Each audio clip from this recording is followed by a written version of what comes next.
Hello, hello. Happy Monday, November 10th, 2025. How is everybody today? Russell, good afternoon. Like it's quiet on both sides. What do we got here on Hans? Good afternoon.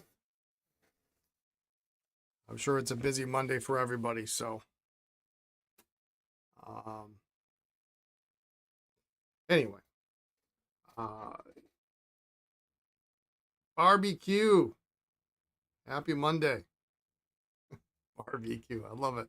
I love it. What's that caterpillar doing on your lip? Well, yeah. It's day 10. It's day 10 of November. Your daily reminder.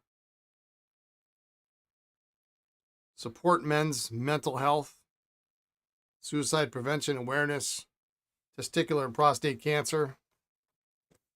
That's what that's all about. So,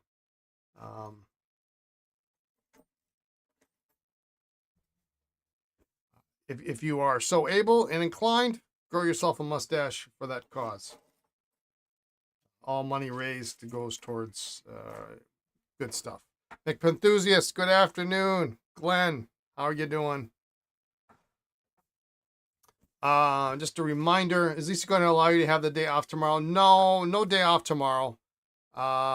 Jason, hello, good afternoon. No day off tomorrow. She still has to work. Although I'm looking forward to it because I'm severely behind. I've got about 24 vintage pens I have to put up on the website. And I've got another maybe 12.5 consignment pens that I need to go through and assess. And move my chair here. And so that will give me time. I won't have to be rushed to get all the shipping done because I won't have to do shipping. So I'll probably do it anyway. But anyway, so tomorrow will be a good work day. Reminder that Dr. G's deoxidizer should be arriving sometime this week. So if you are interested in acquiring some of that, it is available on the website. Sign up for a notice to be notified when it does come in. My understanding was it shipped on Friday. So I don't know what service. I don't have tracking. So I don't know what service. So we will just see how long it takes. I'm guessing Wednesday's awfully optimistic. Thursday is more likely. Friday, I would say for sure. But I know it's probably a pretty hefty box. So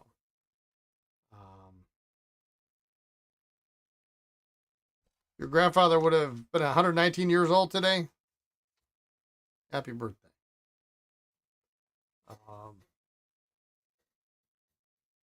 119. Wouldn't that be something? I don't know. I don't know if I want to live to be 119. I guess it depends on how I feel at 100. My mother's side of the family lived well into their 90s. My father's side of the family, not so much. It's hard telling which genes I'm going to get in that longevity department. I think my mother's side, so Lisa's going to have to put up with me for another 40 years, probably. FedEx 2-day, probably, if Dimitri's doing the shipping, so hopefully.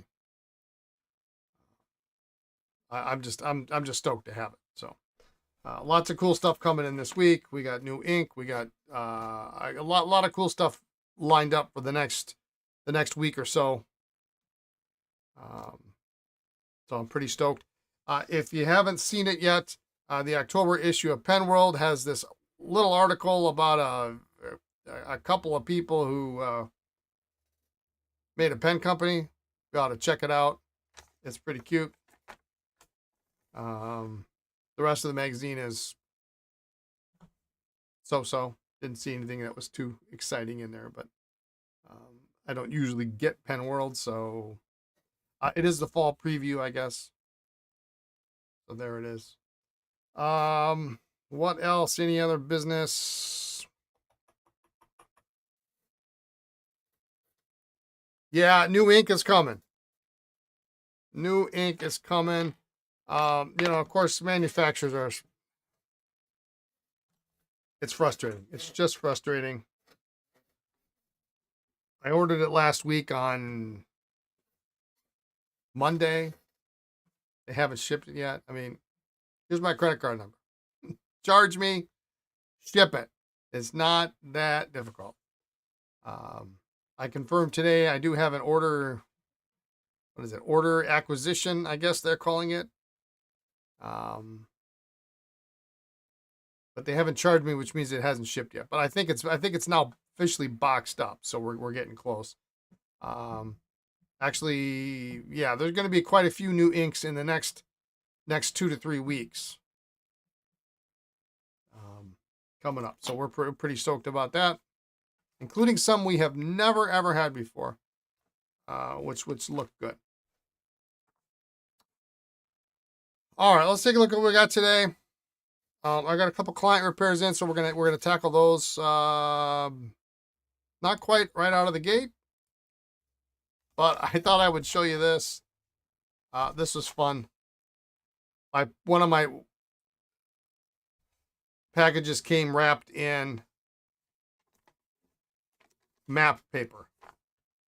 The box was wrapped in map paper, which is really cool. And ironically, this happens to be Albuquerque, New Mexico, it looks like.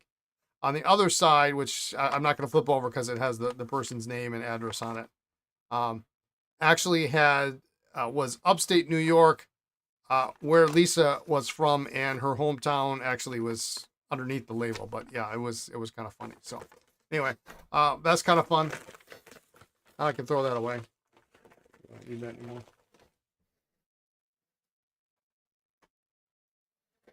All right, we got some pens that if you see where Bugs Bunny should have taken a left turn in Albuquerque. A pen treasure map. Yeah. Right. So we got some interesting stuff. So we've got I haven't even looked at this. Snorkel palladium nib. We have an interesting Swan Blackbird twist filler. So that'll be interesting. We've got a standard Esterbrook, one from the Brian Vault, a very early. So on the heels of last week's Conklin crescent, we've got another very early slip cap crescent. It just needs a little bit of the nib is nasty. It needs a little freshening up. You would run scared from that twist filler? Well, I didn't know.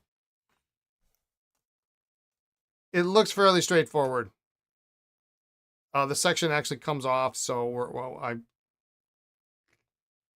we'll see. I didn't know it was a twist filler when they sent it, so but here we are. So we'll do this cute little Conklin slip cap. What model number is this? This is a model 10. Really outstanding.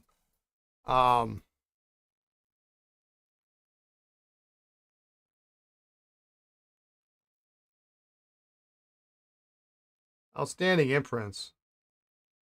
That little hand there. Special, yeah, so it's a Conklin Special Model 10.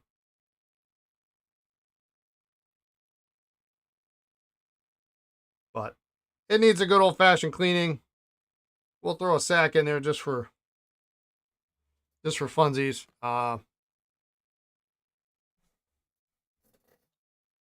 It looks fairly straightforward. Yeah. I don't know. Who knows? And then I realized I had this thing sitting on my desk for a while.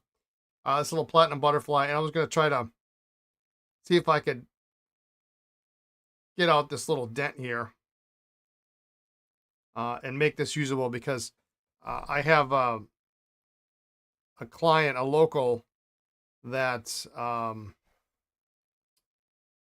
is stopping by tomorrow, and she asked me about this pen quite a long time ago, and I really just need to get working on it, see if I can smooth that out a little bit.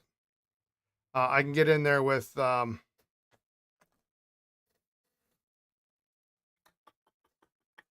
where is, I don't make a complete mess of my desk over here. I can get in there with the burnisher and, oh, that's not it. And maybe push it out. Where is it? Oh, here it is. See if I can just kind of get in there and massage it out a little bit, just to make it look a little bit nicer. It's not perfect. There's another dent there too underneath the clip. But she really wants one for a friend, so I said I'll take a look at it. And I guess just look at the nib first. Nib looks good. So we'll test that and try to get that ready for her if she's coming in tomorrow morning. So, so that's what we got. That's new. We are actually, what we're going to do, we're going to start with is I actually left all the nib units in the ultrasonic over the weekend. So they should be reasonably good. I'm just going to pull them out so I don't get them mixed up with, it'll make it easier once I start putting these nibs in to find everything. So we're going to pull those out first.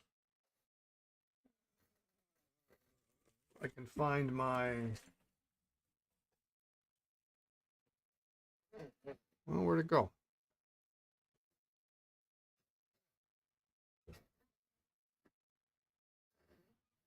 Well, give me a second. I got to go grab a towel.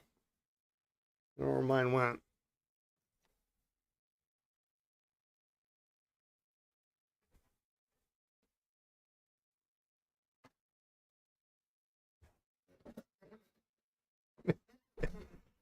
Oops. So I hope everyone had a good weekend. Ours was mostly uneventful, which is good.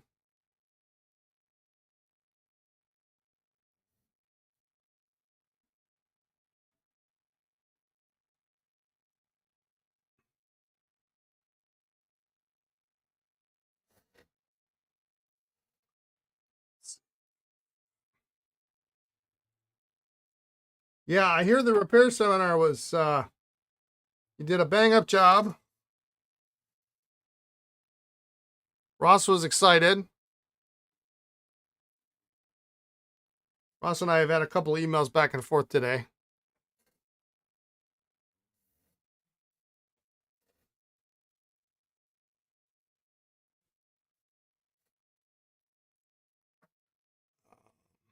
People seem to enjoy it. Good, good.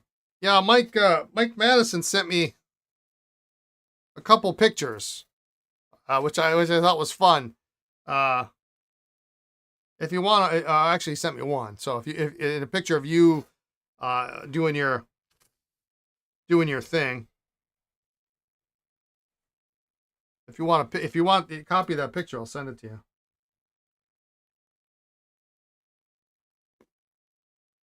I'm just gonna put these in place. Yeah, I'll send it to you. Absolutely. I didn't know he was going,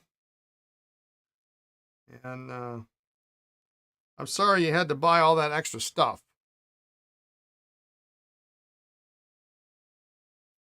That's just disappointing. It's really.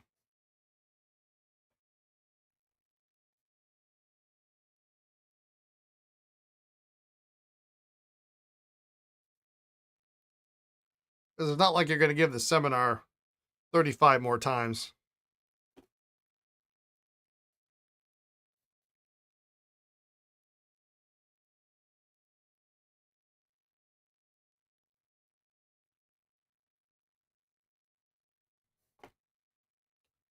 All right. It's 1, 2, 3. Let's see. What do we got here?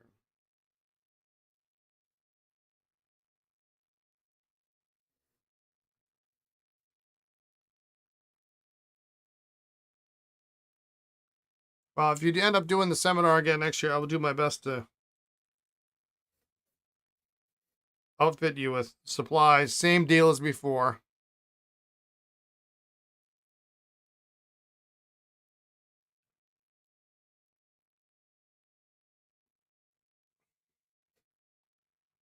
Maybe you can at least get a little bit of something for your time then.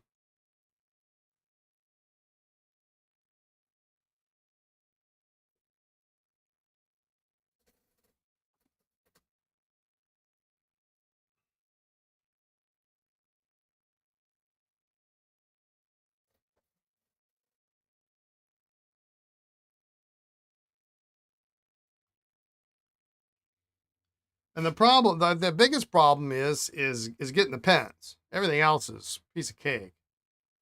You know, terrifying dream the night before the seminar. You couldn't get back to sleep after it. Oh man, so sorry. All right, these are out. We're just gonna let them dry. We'll come back to them later on in the day if we have time.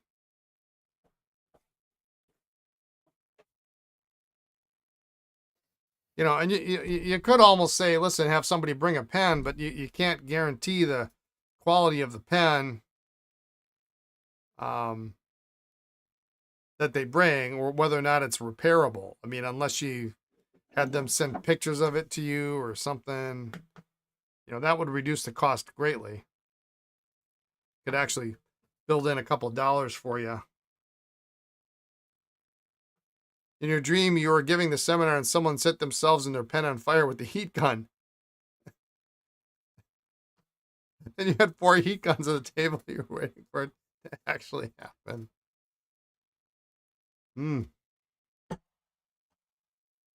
Oh my. All right.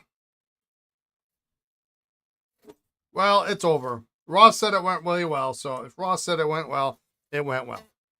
I trust. Yeah, you got to standardize. No surprises outside.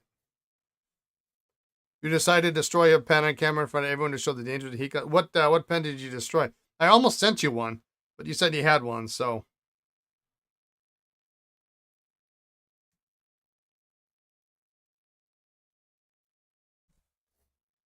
A really nice one? A really nice Stratford?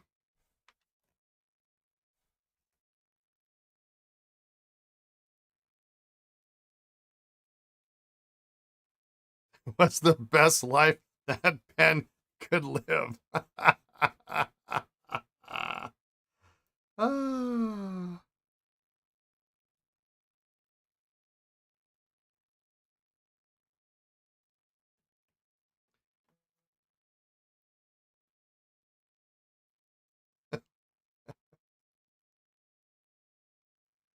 All right, well, that's game part nicely. No cap, no name, no cap, no tipping. But I mean, you might have used that barrel at some point.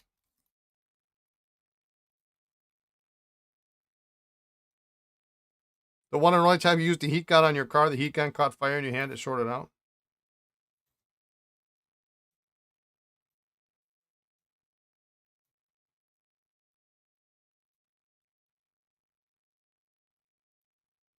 Hmm.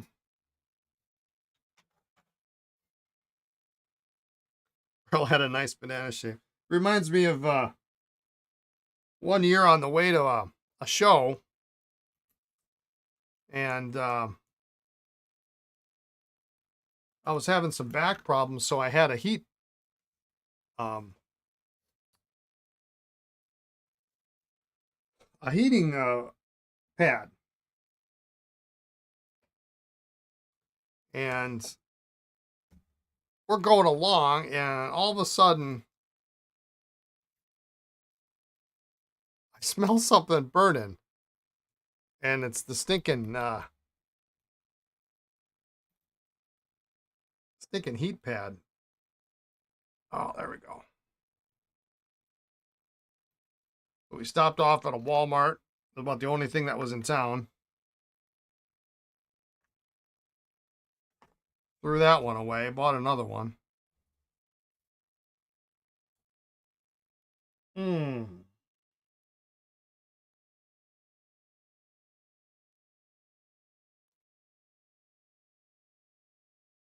Well, this pen's a mess.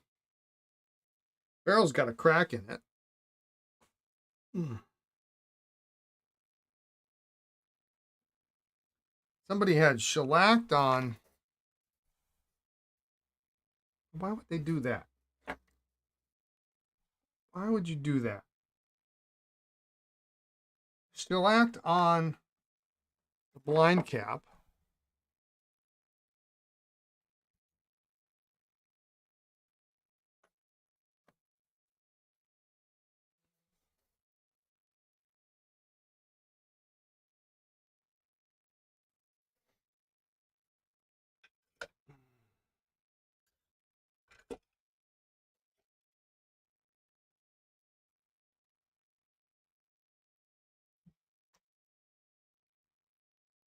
No, there's a washer in there.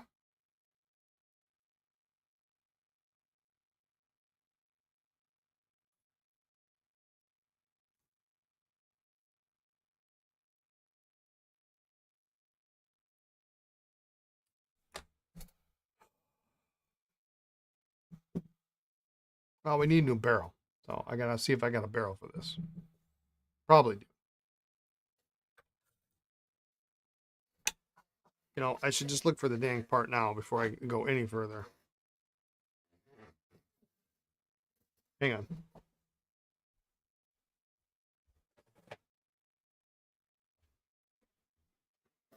Well, I missed the days of Rich Lott and his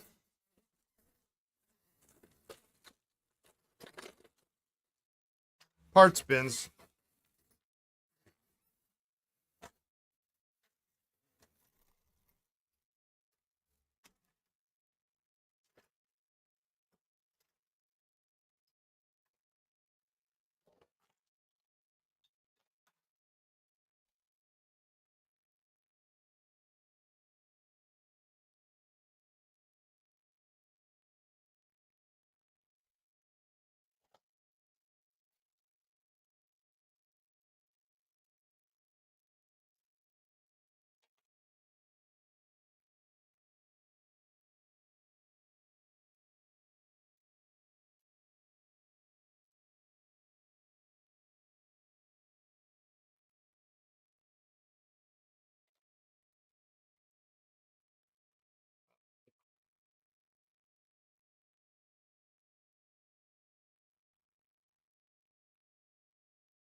Yeah, just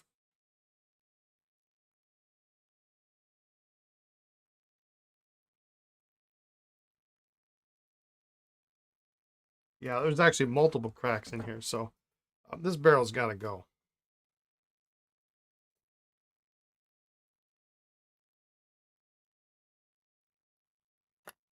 Um,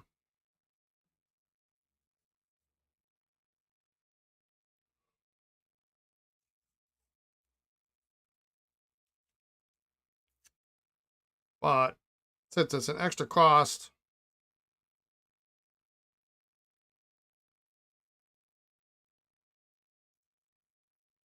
I always contact the customer about it first.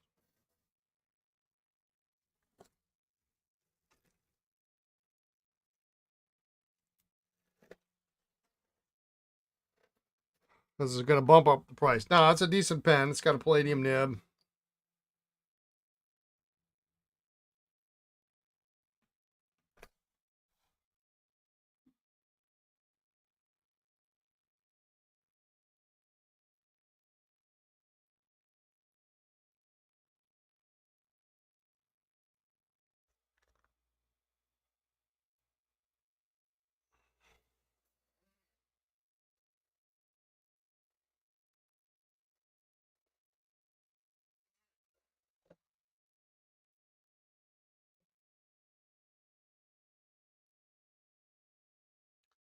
Feed's got a chip in it. I mean, this thing has seen better days.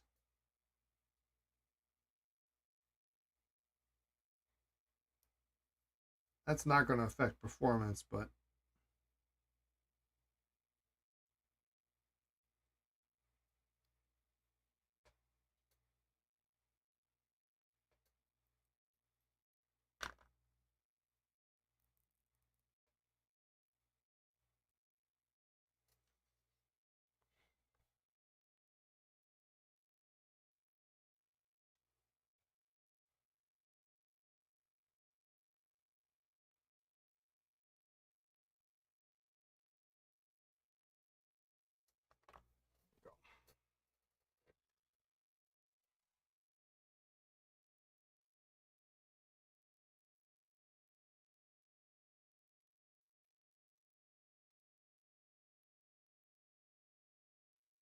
Okay, so this has actually got,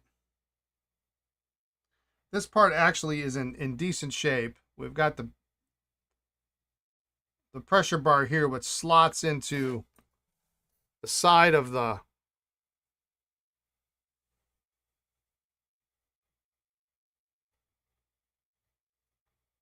see that flat spot there? That's where the bar sits in, and then you thread this in. Um,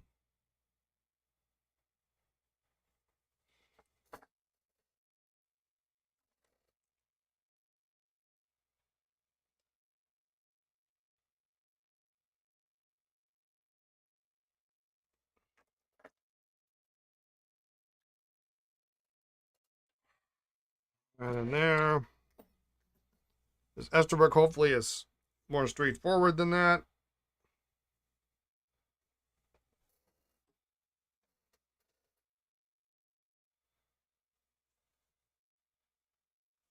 It's pretty dirty.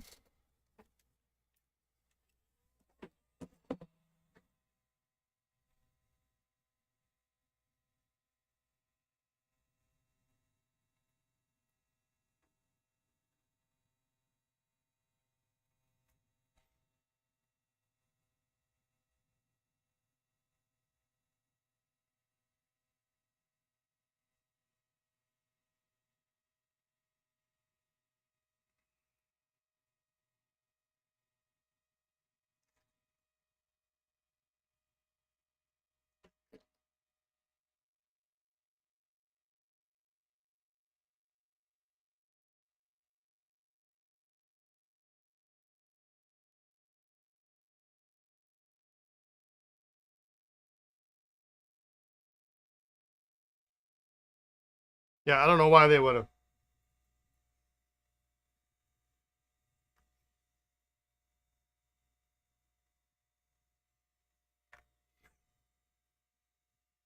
Hey, let's put some shellac down there. Let's make sure it doesn't move.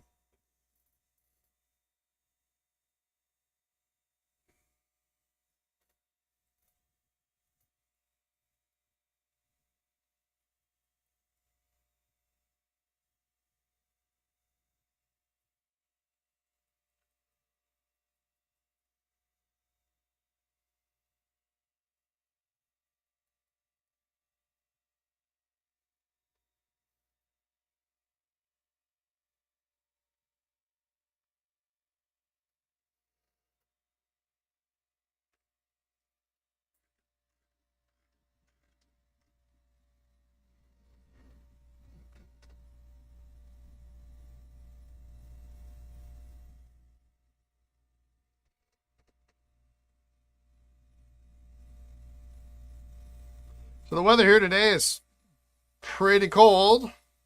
Woke up, it was about 20 degrees. The high today, I think, is 38.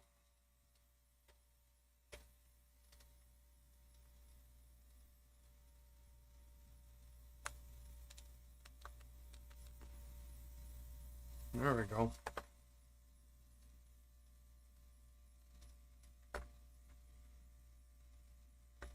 We're at the heat gun on. Let's see if we take this apart.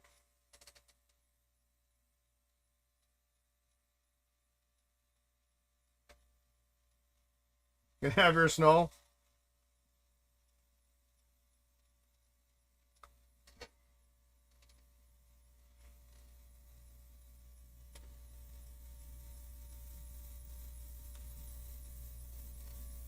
All right, that came apart nice and easy.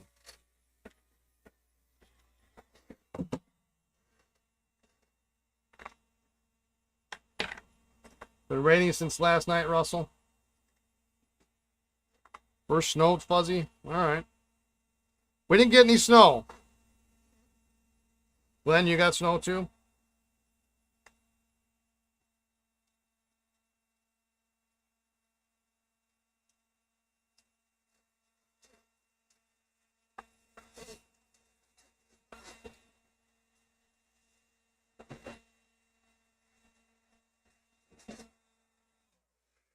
It's been snowing in Nashville, Olive. Yeah, there was a storm front going over the Door County Peninsula. And they were supposed to get like 3 to 5 inches or something.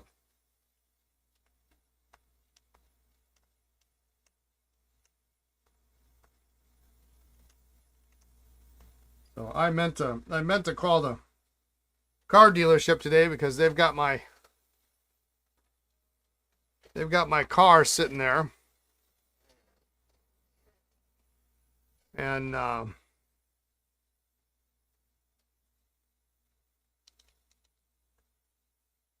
really would like to get it into my new storage unit.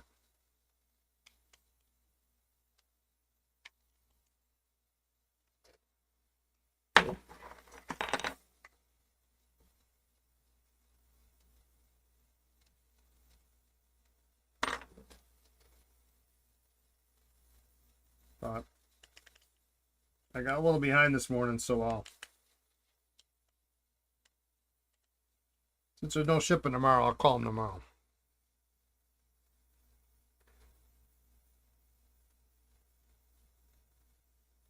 On-screen celebration. I have no idea what that means. Thank you, McEnthusiast. You celebrated. We should all celebrate.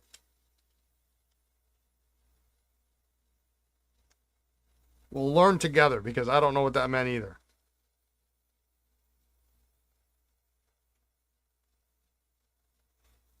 It's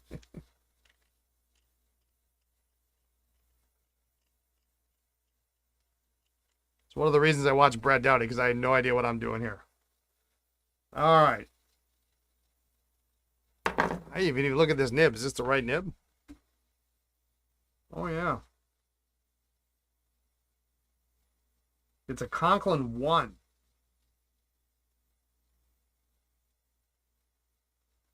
The nib is tweaked, but you know what? When's the last time you saw one of these? I'm sure never is... I'm going to just put that whole thing in there. Is the answer for most people.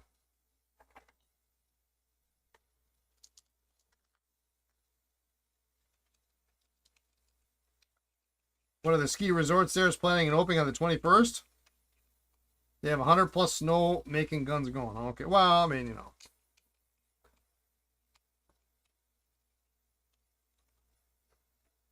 Yeah, you don't see them. You do not see those.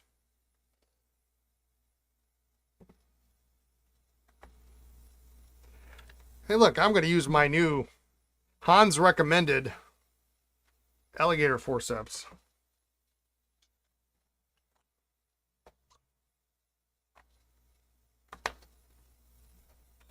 Work like a charm.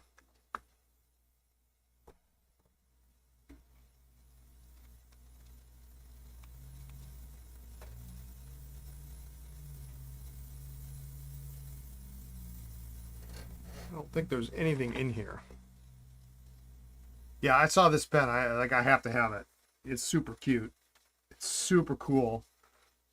I like anything with slip caps. Hard rubber pens with slip caps, love them.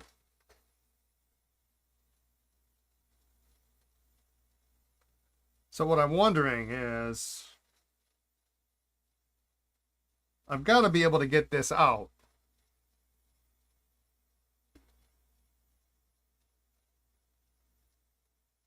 But it's such a narrow opening. But I'd love to be able to, just like that. All right. How hard do you think it would be able to find a replacement section for a vintage Pilot in a parts bin? Yeah, well, it depends on exactly. Yeah, wasn't that something? It depends on what pen it is. How old is the pen?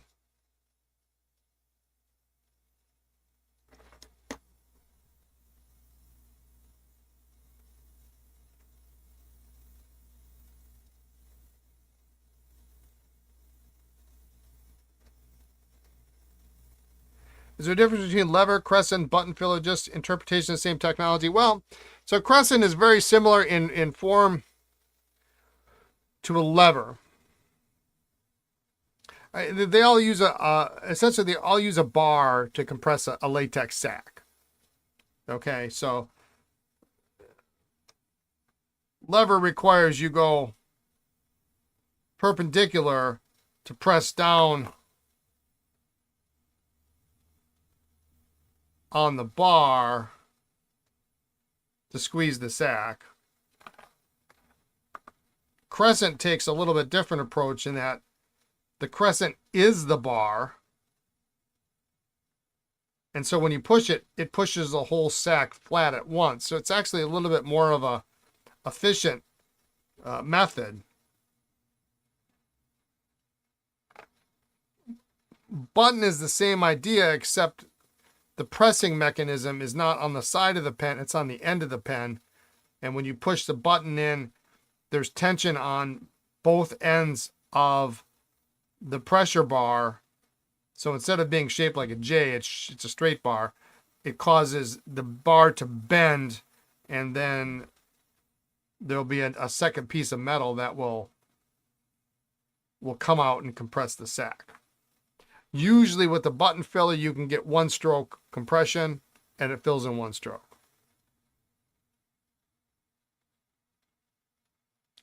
'60s slim slip cap metal with burgundy section that's cracked in multiple places. Probably one of the super series of pens they love to crack. Chances are decent that most are cracked. So model name number on the barrel would be at the top of the barrel. Yeah, I mean, yeah, Hans is your man there. I have some parts, but the next question is if you have the Bart, can you get the nib out?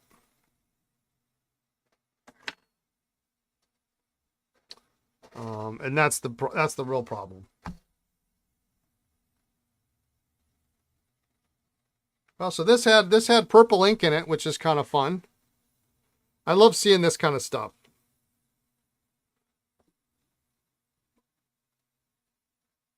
There was purple ink in this at one point.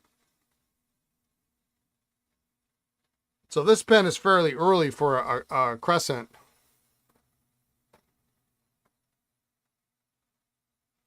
But what would the purple ink have been? Carter's?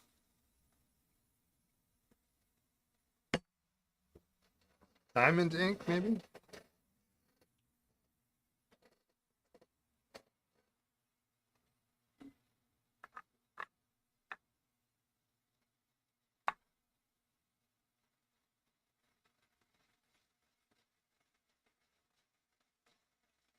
But boy, it sure doesn't want to come off.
The Die Sketch, you just offered to do the repair seminar again in February to a smaller group.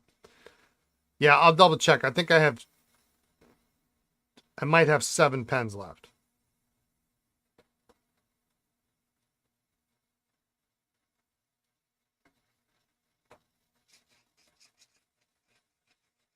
So they are yours if you want them.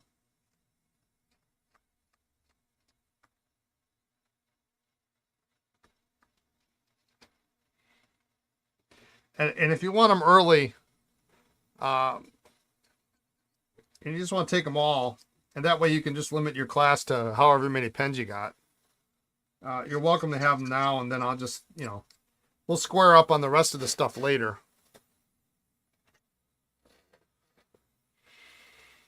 I mean, that's an option for you too. Not that they're going to get lost here, but, between now and February is... Who knows what can happen?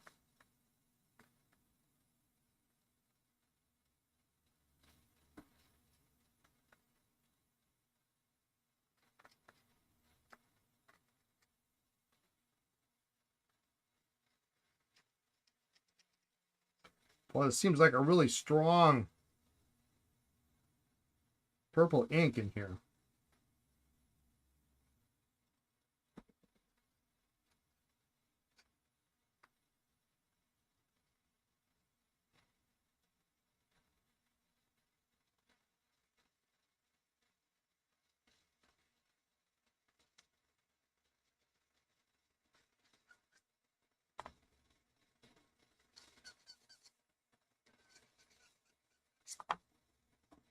See what you're doing. Hold off for now. Yeah, you know, if you get, oh, you're gonna get more than 4.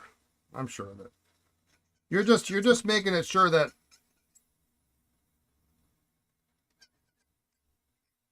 you're making it possible for me not to do it, which is great because you know.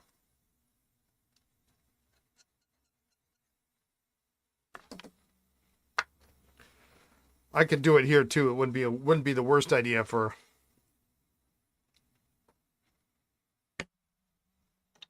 a pen club idea, but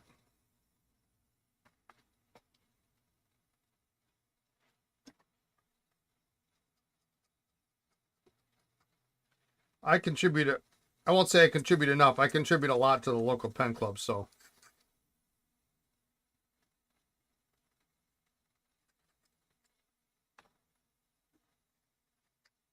I would like other people to contribute as well.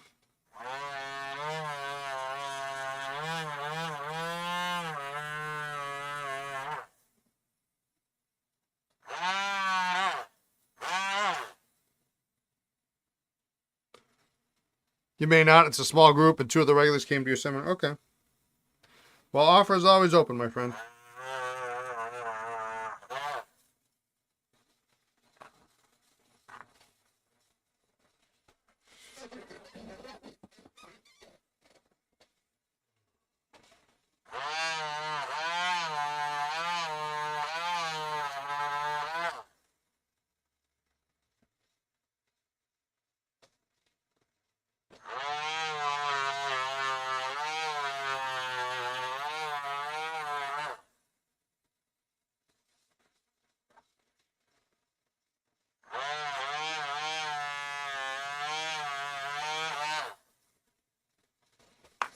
I think I'm going to go at this with some micro gloss.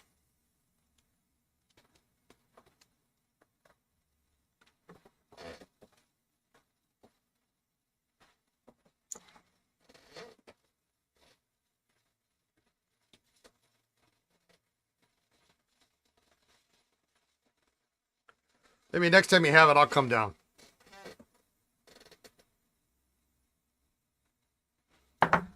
That would be fun.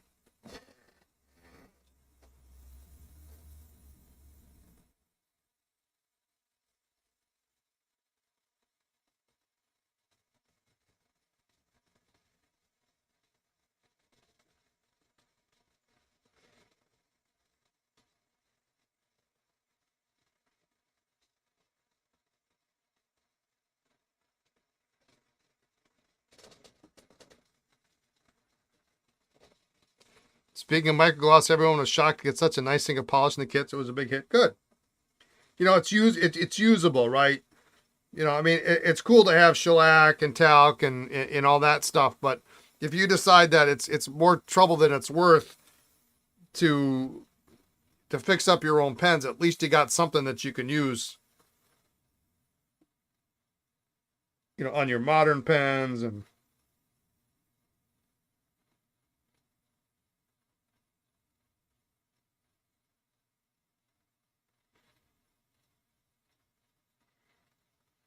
Well, this purple ink really is something.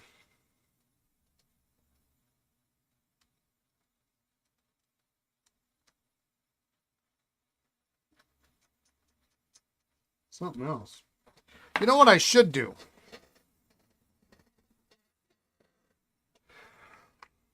Because Lisa's got a trip planned next year in like June.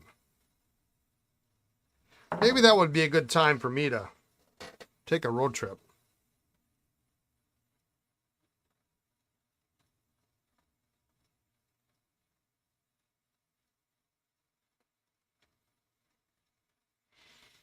We'll have to see if that works out.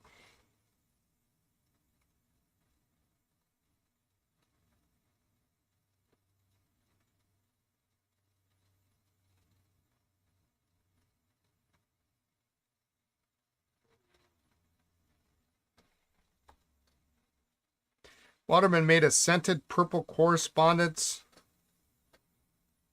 ink in the 20s. It could have been that. I don't know when it is in June. Actually, let me see if I know.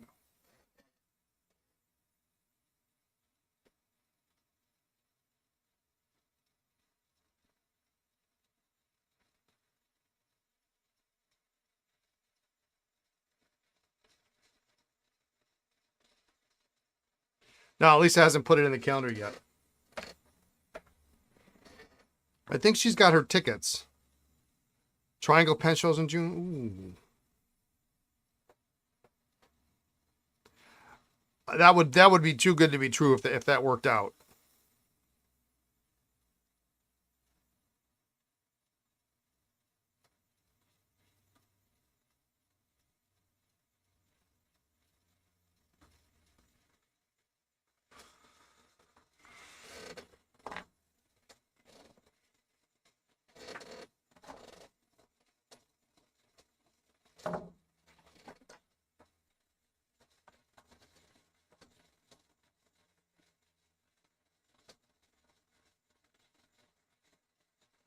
But she's going to be gone like a week, 10 days, something like that.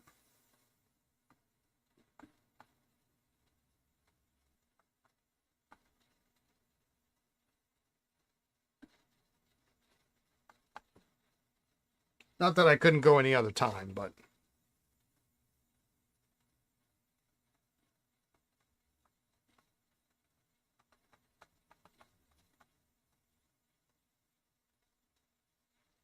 And how close is the triangle show to your house? It's pretty close, huh? Hour?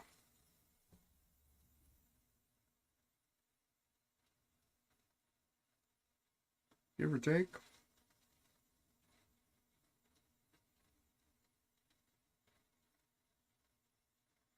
13 minutes. Okay. That is highly specific.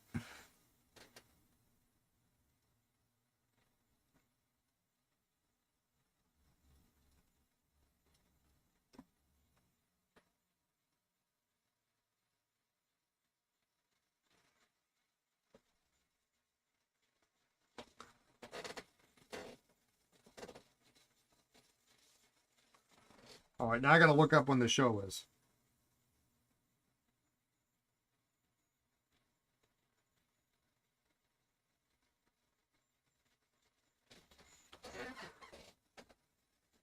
That's the average. Okay.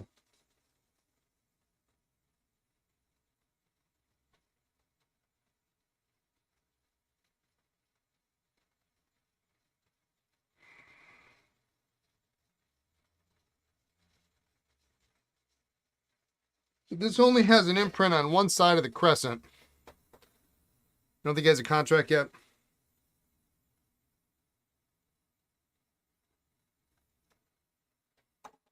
Backside is bare.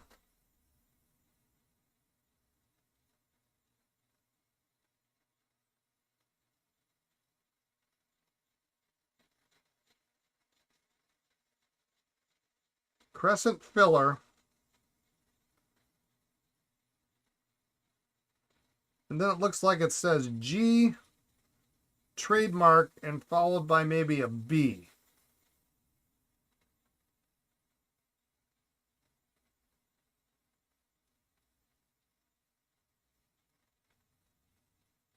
It's definitely a G.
don't think I've ever seen that imprint on the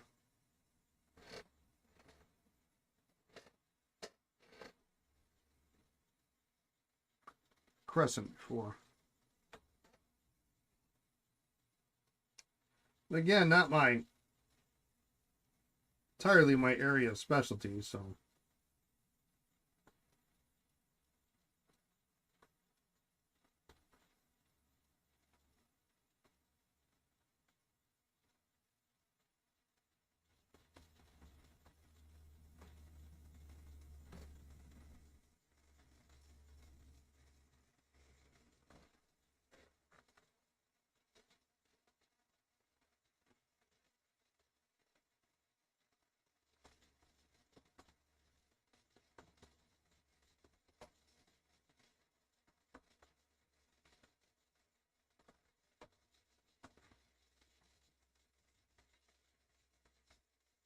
Got a pretty thick layer of gunk on there, so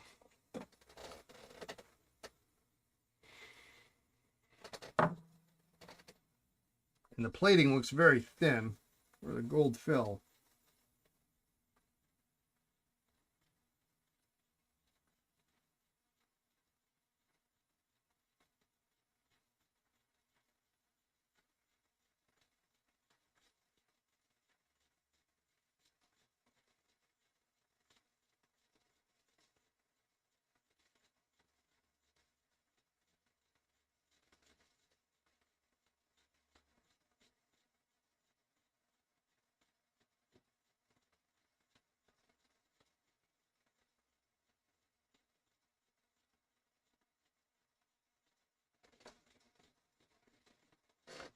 Gabriel, happy Monday. What's this about snow? 85 in Southern California. You better watch it. We're going to box something up and send it to you. Actually, the weather here is, today's probably the coldest day for the next 10 days, so.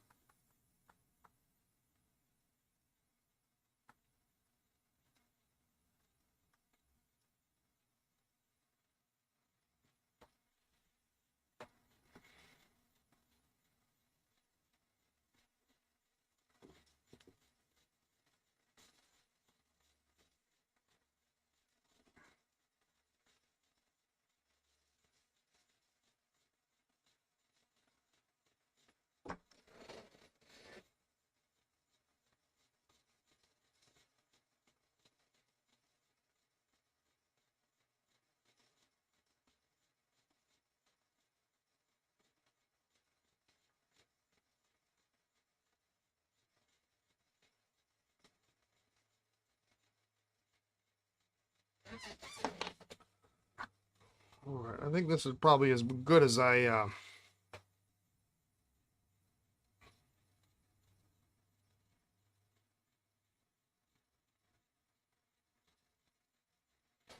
can at least read it now. Couldn't read it before.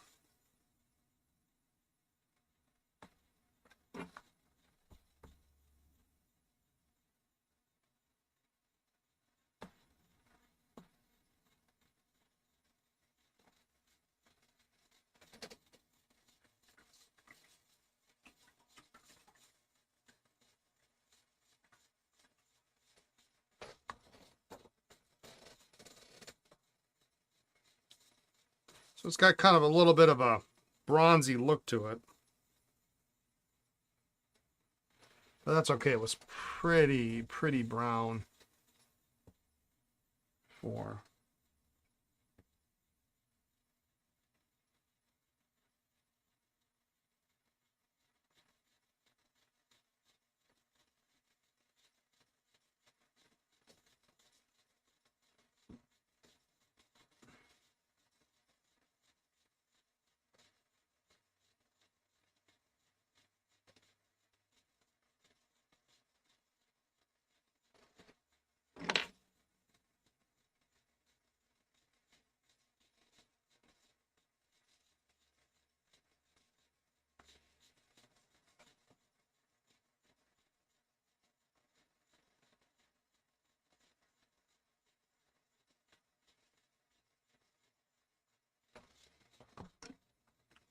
A lot of work screwing around with this crescent, but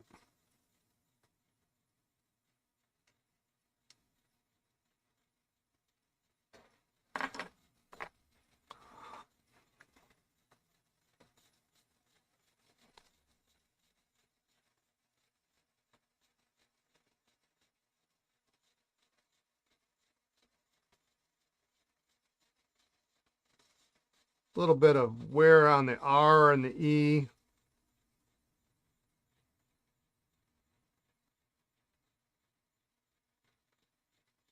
And then that side is blank.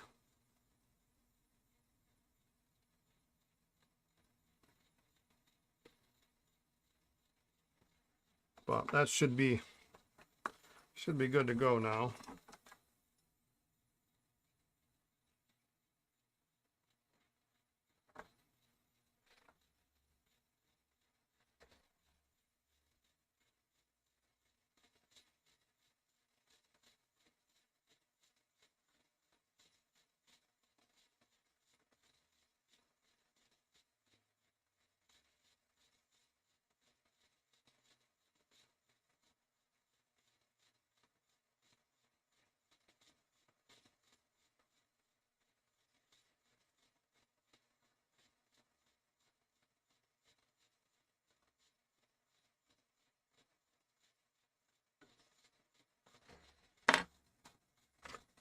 So these ribbings in the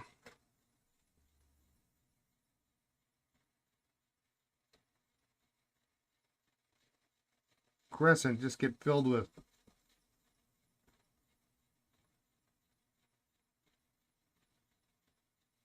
gunk over the years.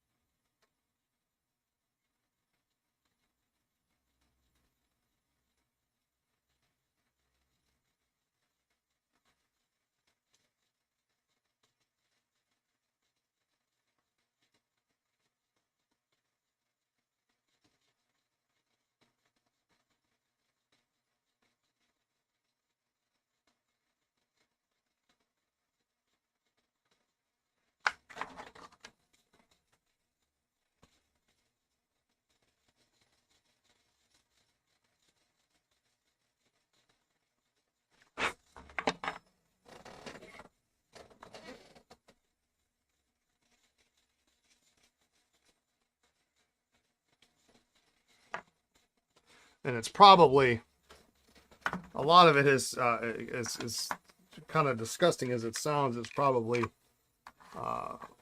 you know, skin cells and that kind of thing in here.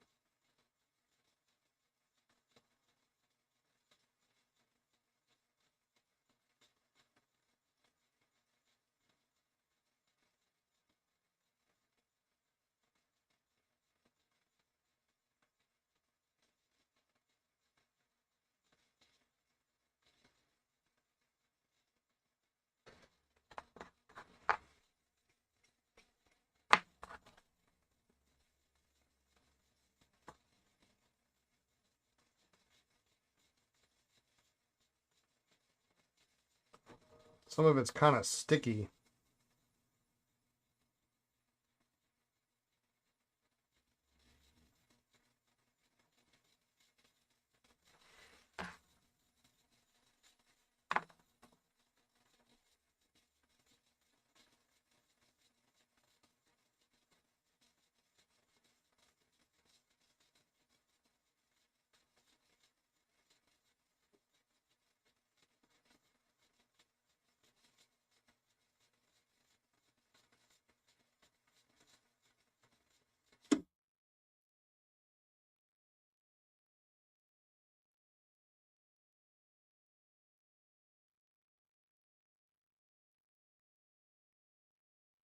So it's like, 100 and 110-year-old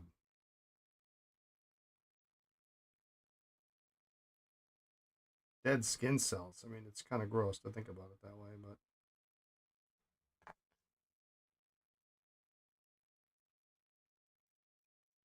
probably some DNA in there.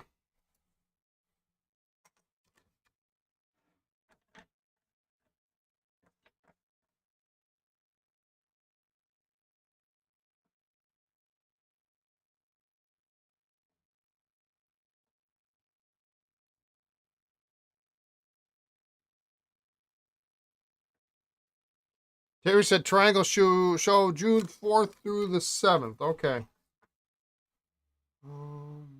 I will ask Lisa.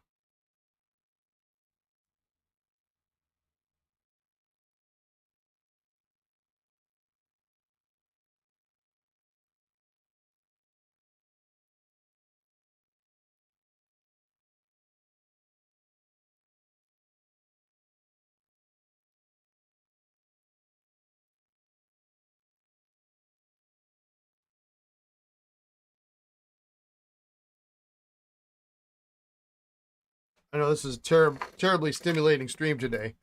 Me watching me do this. Um, but when I'm doing my own pens, it's a different story. I mean, not that I don't.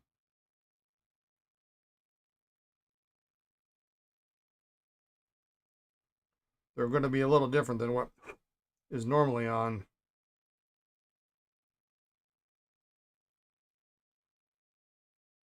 the stream.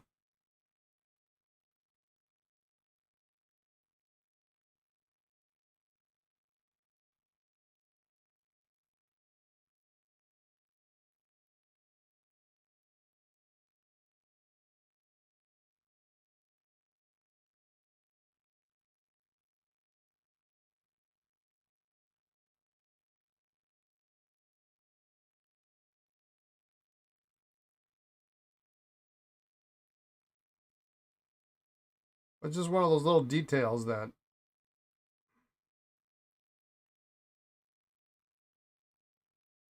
it'll bother me if I look at this and I see one of these little slots is gunked up.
But it's much nicer now.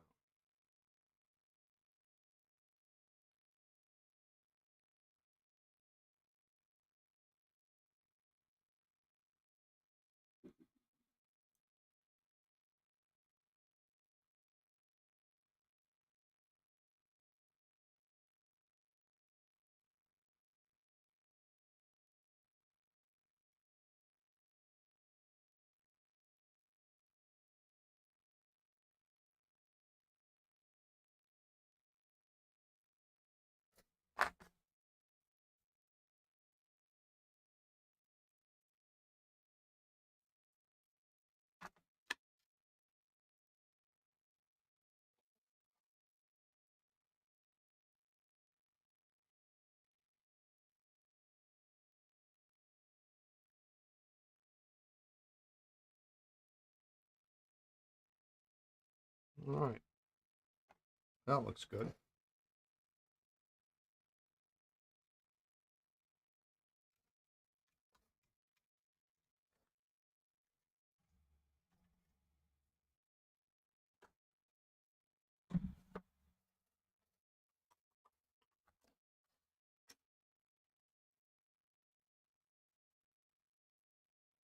All right, let's see if that was enough for.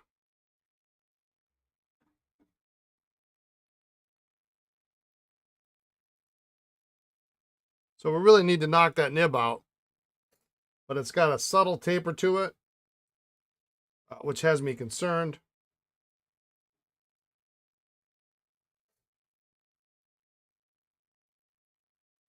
So we'll see if it.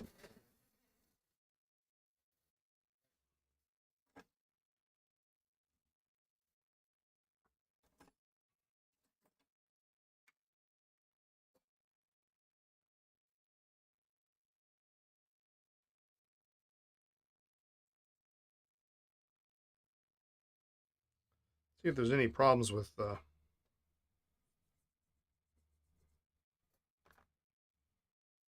knocking it out.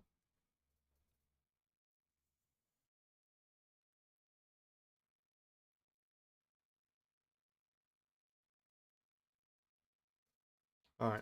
This nib is a 1550. It's an extra fine. It's somewhat questionable whether or not it's going to be a decent working nib or not.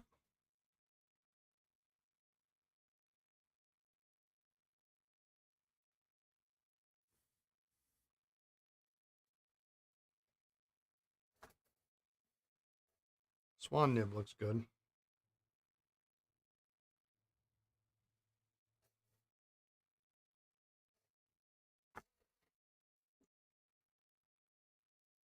So the problem with these is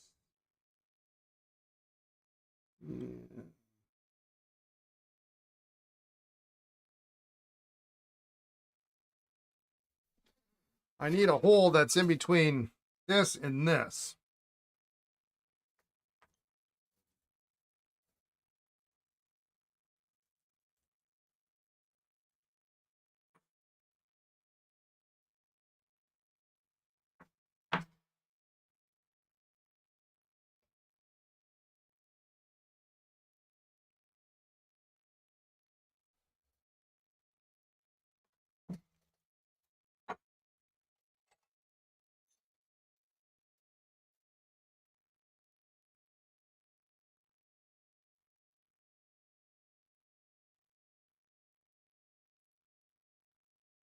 I'm going to try to hold it over to the side.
This is why you get nervous with these sections.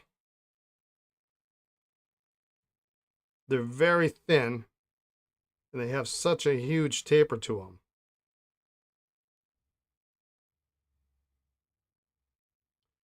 So, like I say, I really needed a hole somewhere in between, because if I would have centered it, I might have knocked it into the hole, and it might have,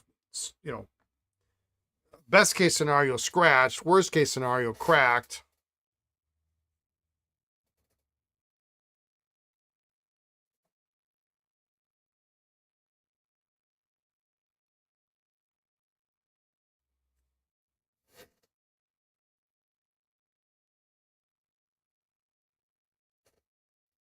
But it worked out.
Be back in a bit. Can't wait to see the Conklin back in action. Yeah. Yeah, it's kind of fun.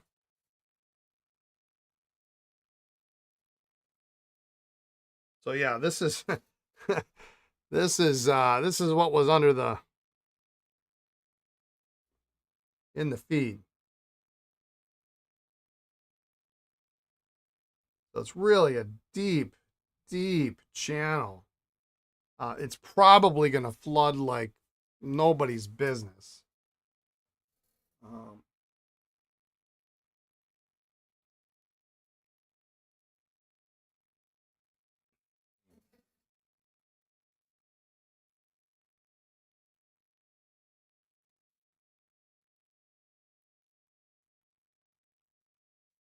but again, this pen is not going to be my everyday writer.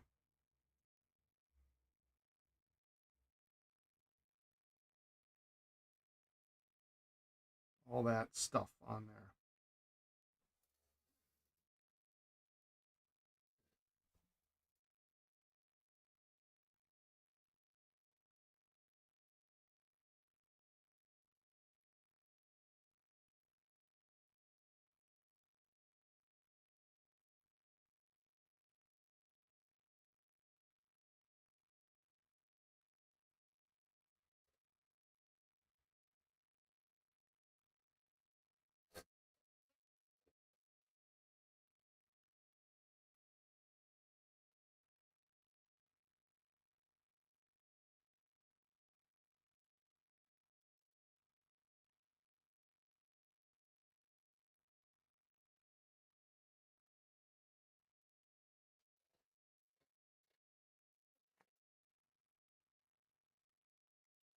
I'm actually going to drop that in some Dr. G's. Actually, I'm going to do the section in there too.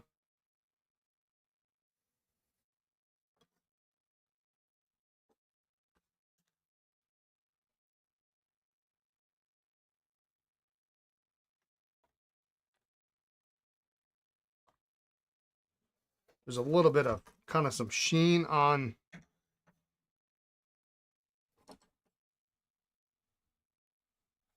the section from the old ink. So I want to get that off. I'm not too worried about the section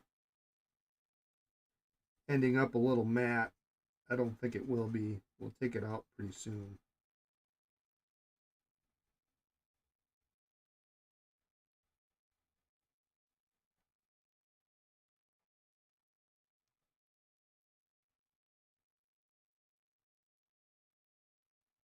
Got a pretty good caked up layer of ink on this old nib.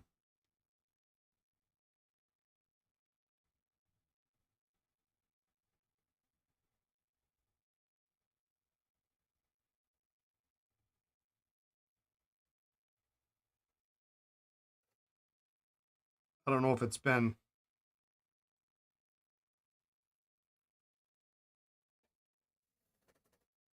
iron galled or if it's just this. It looks kind of like this purple ink here.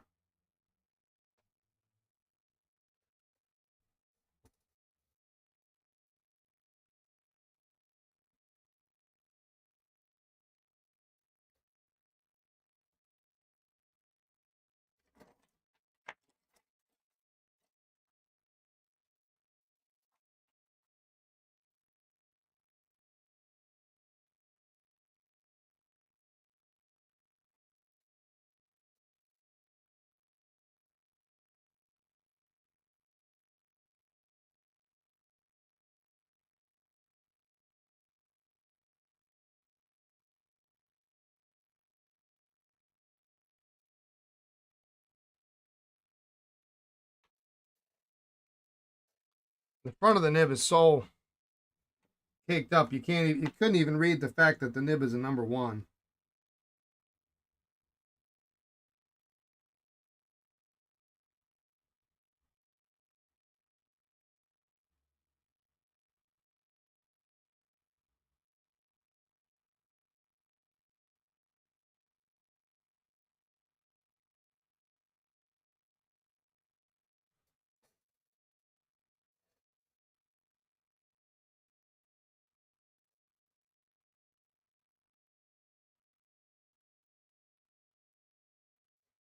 Actually, let's for fun. Let's drop that nib in there.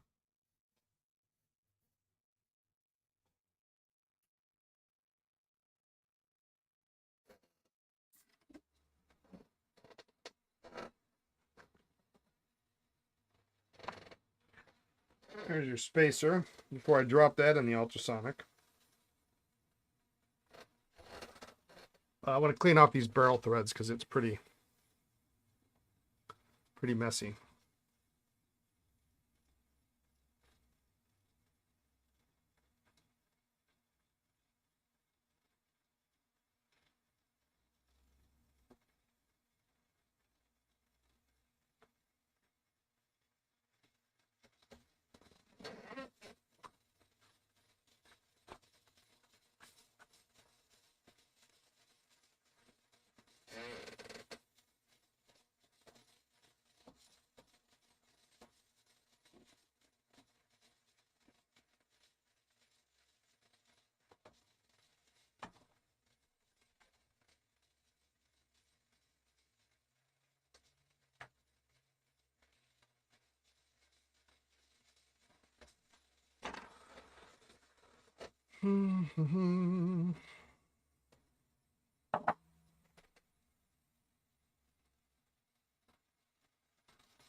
One thing about threaded pens is you get the ink in there and it just looks so nasty.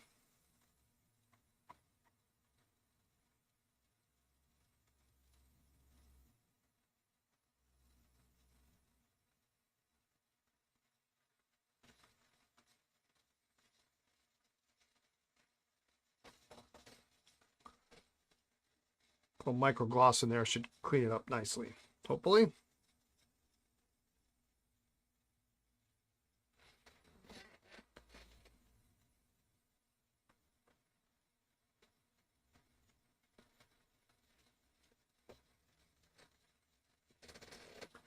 Maybe the best it's going to be.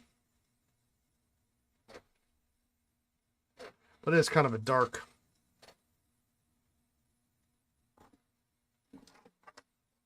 color anyway.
right.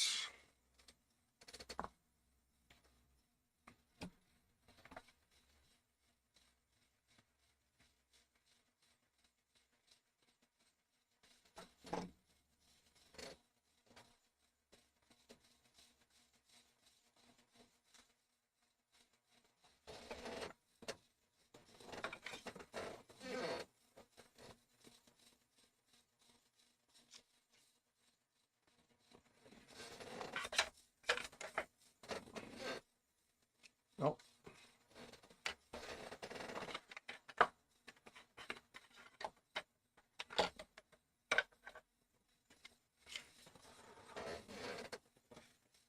Can't do that. Gonna have leftover parts. Gotta put this guy back in there.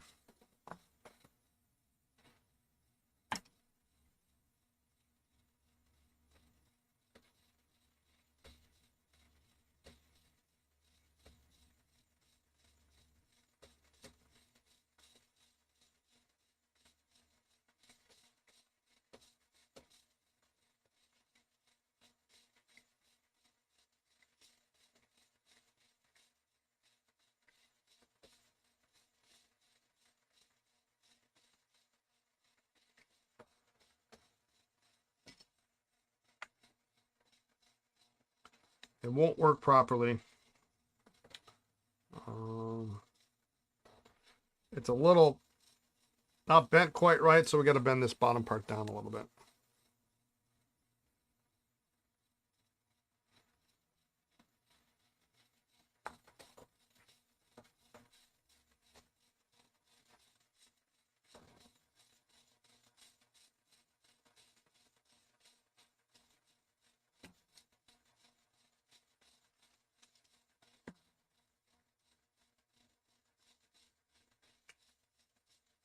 There, that's good.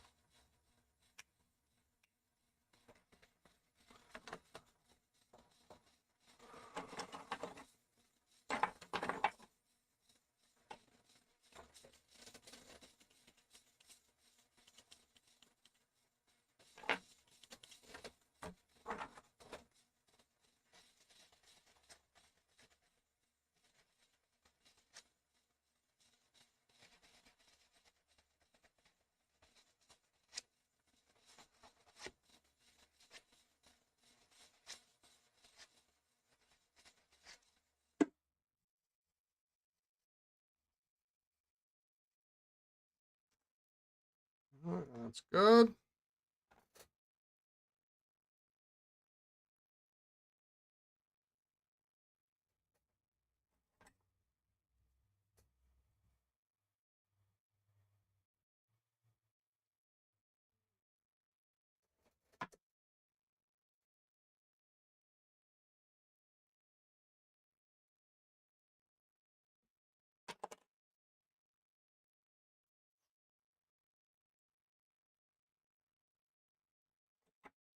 We got good flow through the 1550. They're notoriously scratchy. I expect this one to be no different.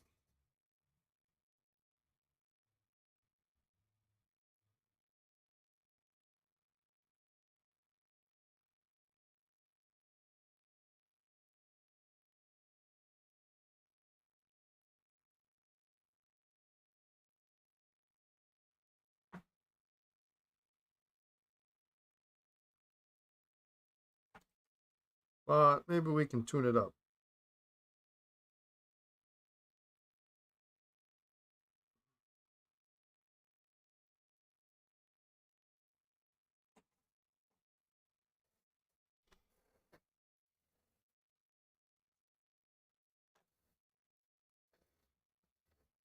All right, let's see what we got going on here. So this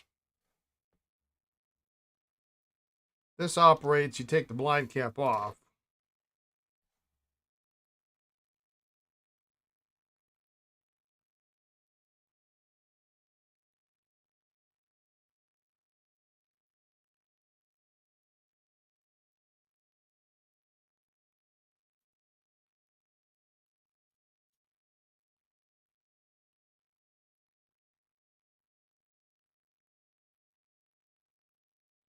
So I don't know if you can see this. Let's see if I can get this to.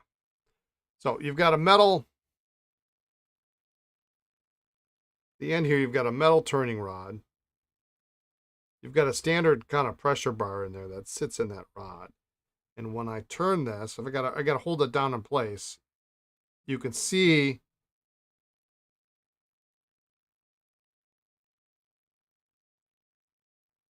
the bar expanding and compressing. If I don't hold it, it just turns. But remember, there's a slot there.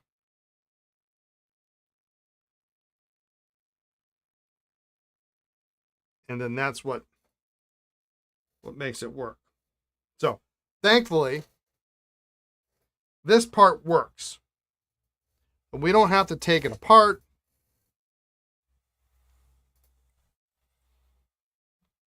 We're good to go. I'm going to clean out these threads here because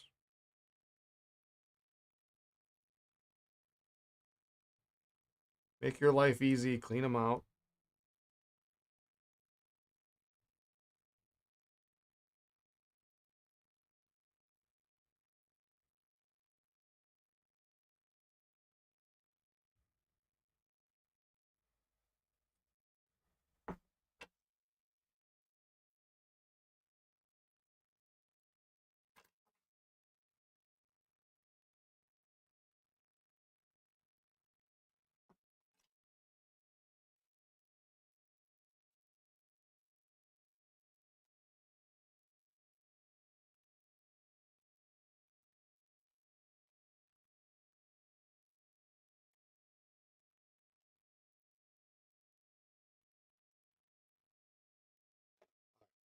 We can sack these two pens. Let's do that.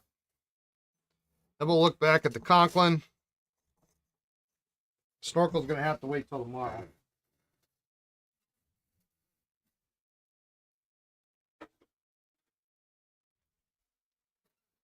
At least until tomorrow, until I get approval to proceed.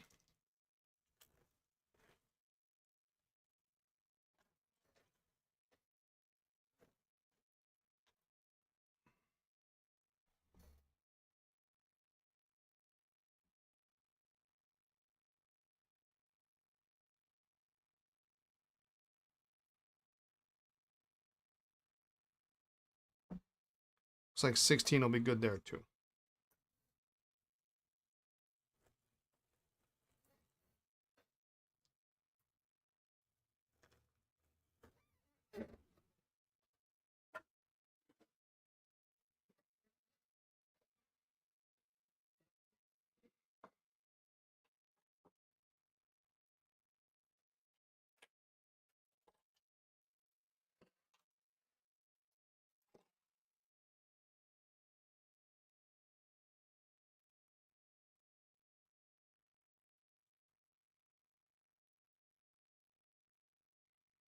That looks right because your spacer is that entire length of the back end of the barrel.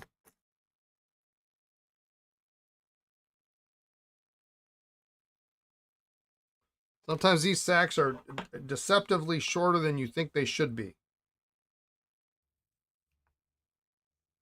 That's all the bigger it is.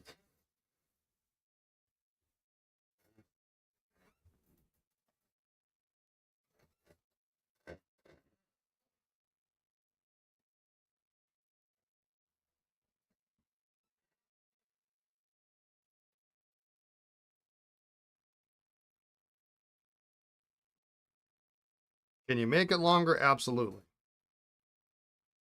But then we're modifying the original design. So this one goes pretty much all the way down.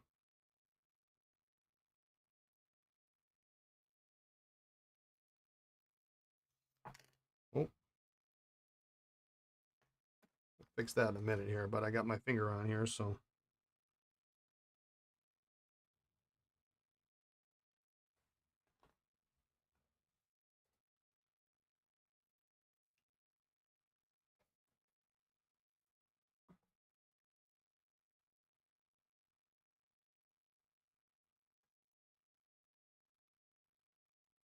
So it's got a little round piece on it, so it really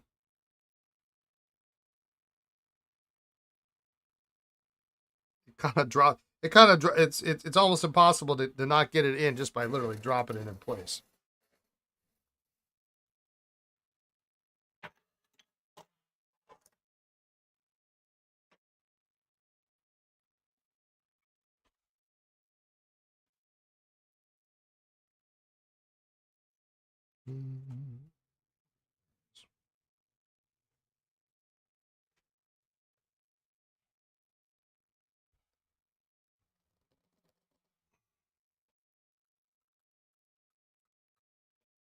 Mm.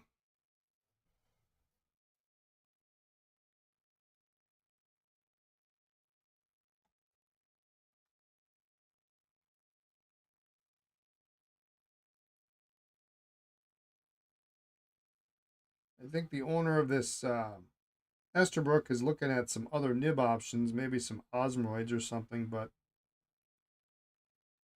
let's first get this together and see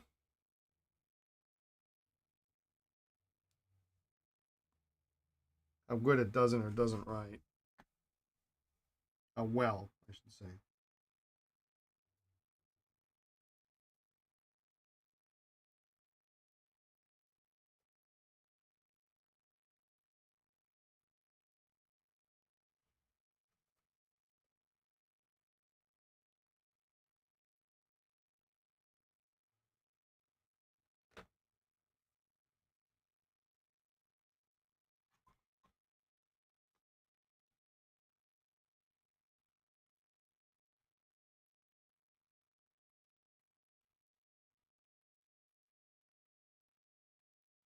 This nib blows through really, really nicely, so there's no reason to take this apart.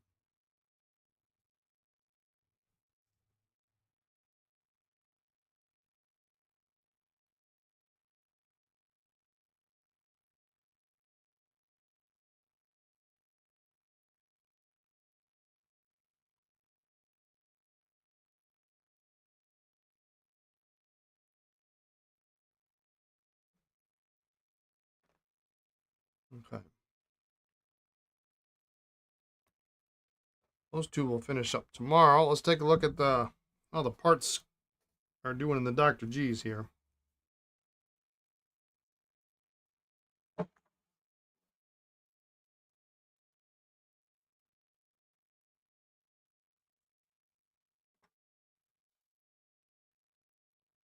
Seeing some. This is the feed.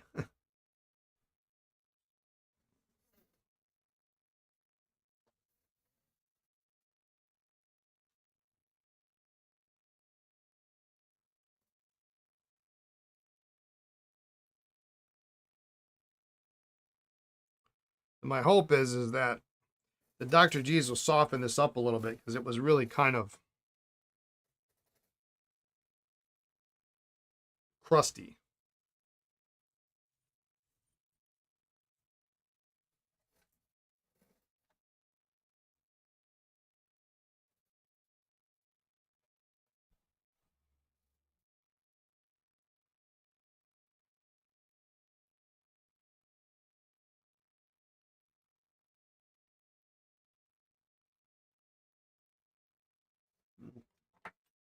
Didn't really do much.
A little bit of corrosion spot on the right side by the O in Toledo. So we want to be careful with that.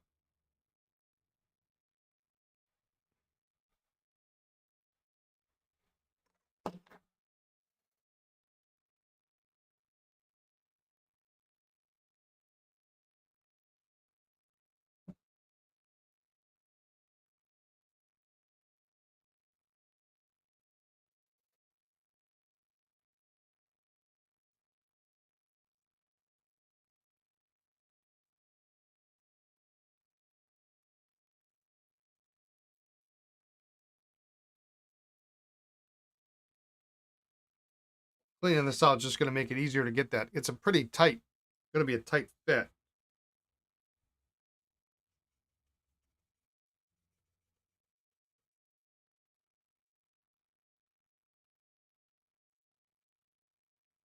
Believe it or not, it did not take off the sheen. You can see it there at the end.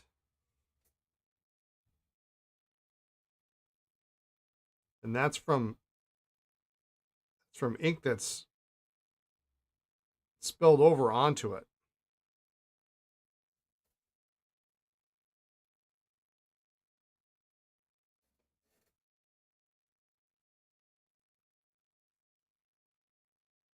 Which was also on the feed, but look at all the stuff that's coming off. So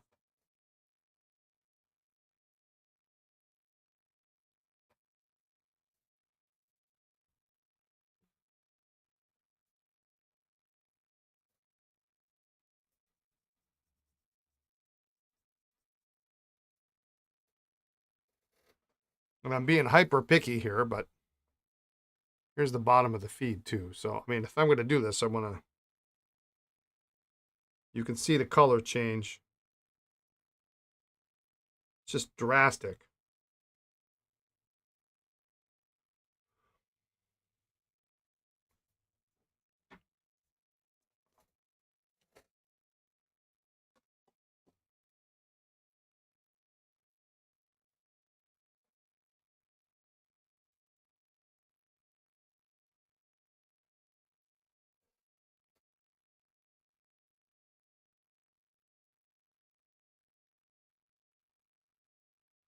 Now, maybe we get lucky and the Dr. G's kind of softened it up a little bit.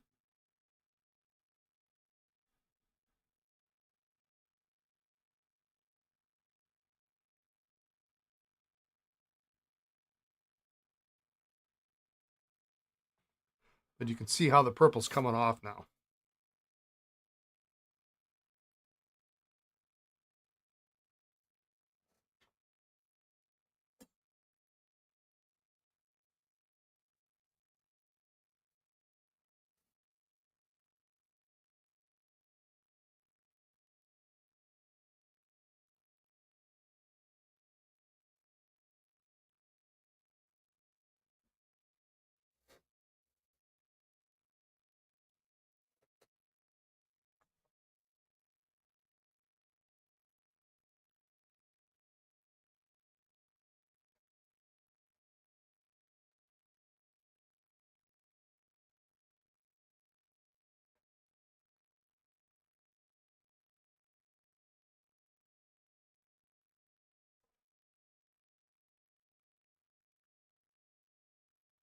This part I'm not too worried about, but anything that goes in there that's going to, you know, just even a micro layer of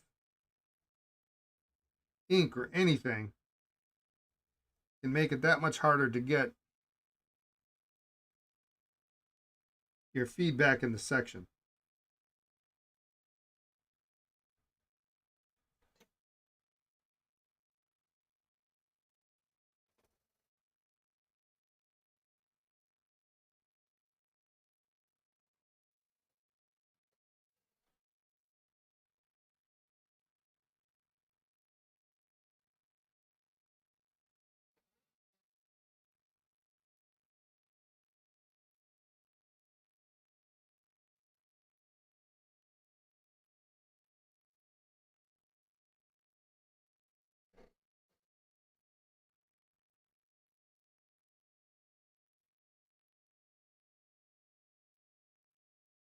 If you're not sure if you're making progress, then always use a fresh side of the Q-tip.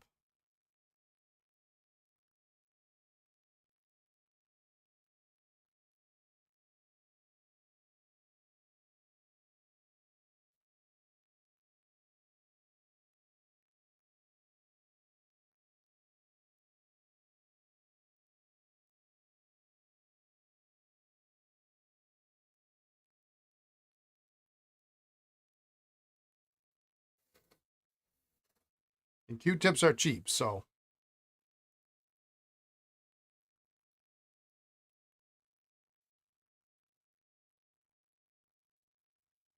all right, this is better now. You can see on both of these now. Maybe the Dr. G's didn't get it off, but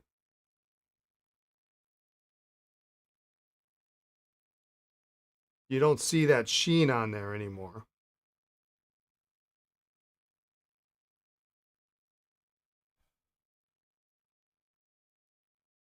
And that looks better. So now the problem is I got all this schmutz on my hands, so especially when you're using microgloss, I just have a little cup of water here and I just dip my fingers in it just to kind of get some of that off. Otherwise, it just gets all over your pens.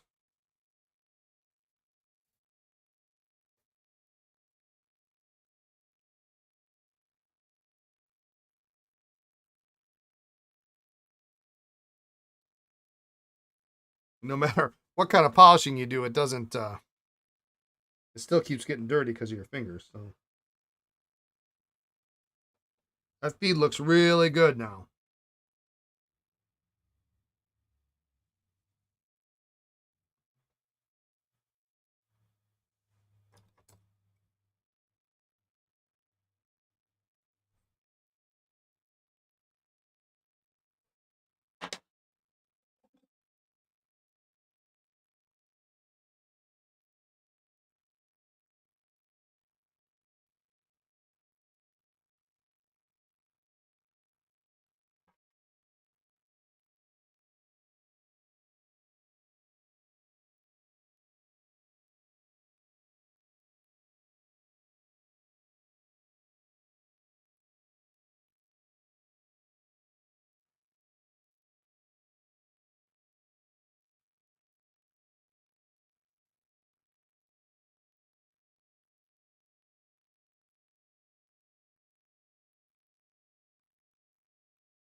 Still a couple spots on that nib. I just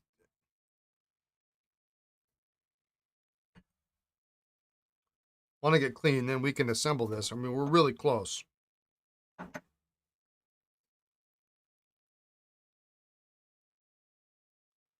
Especially when you're talking some of these earlier pens with really thin feeds where you can see a large majority of the underside of the nib. I mean, you really want it all to be nice and clean.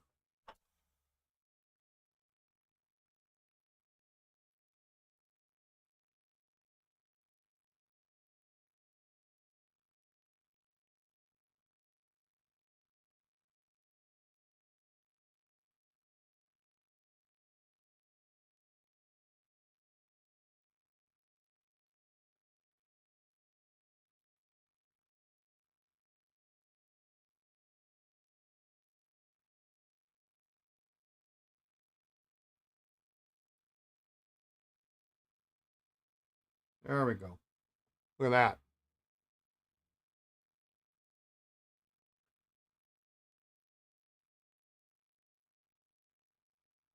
The nib's seen better days, but I think we can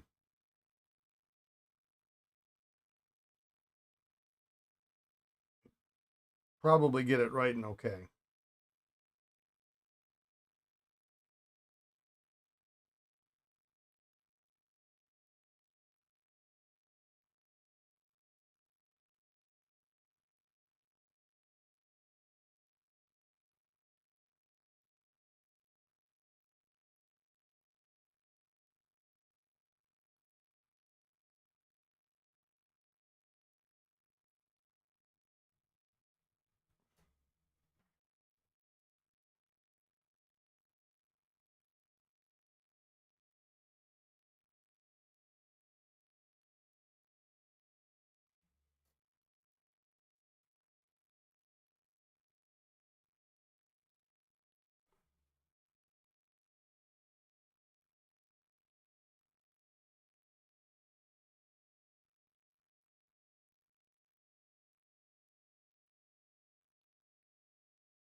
The nib is reasonably flexible, as you would expect from a early Conklin. So just when I'm pressing on this Q-tip, you can see the tines flex.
And this is kind of one of those cases too where it's such a pretty hard to find nib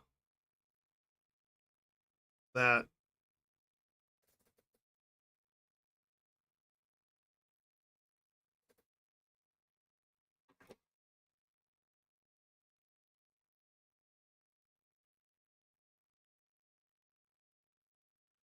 however it ends up is however it's going to be.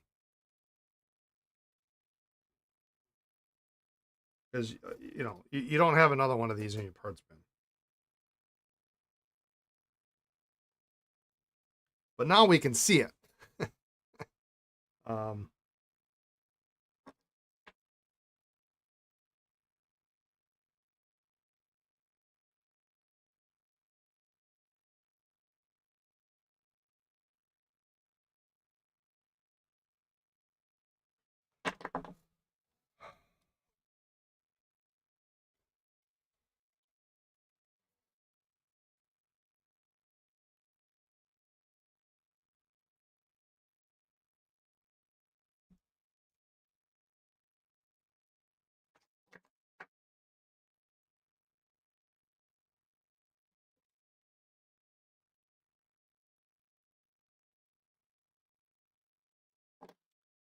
I think what we're going to do is we're going to maybe adjust it after we put it in.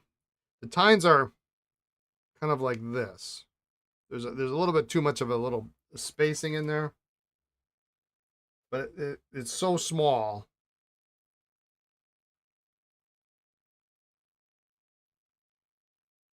Oh, that's nice.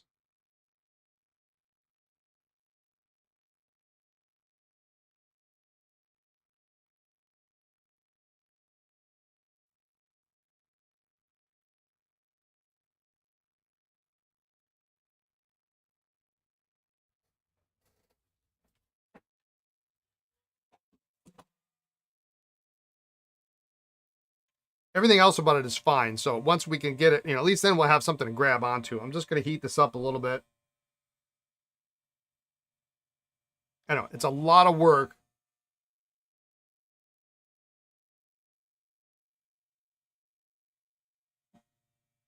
But I want it nice.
All right, so we got plenty of room.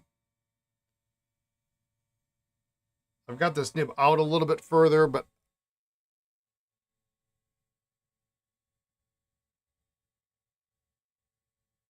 it looks good. I might push it in. It could go in a slight bit more.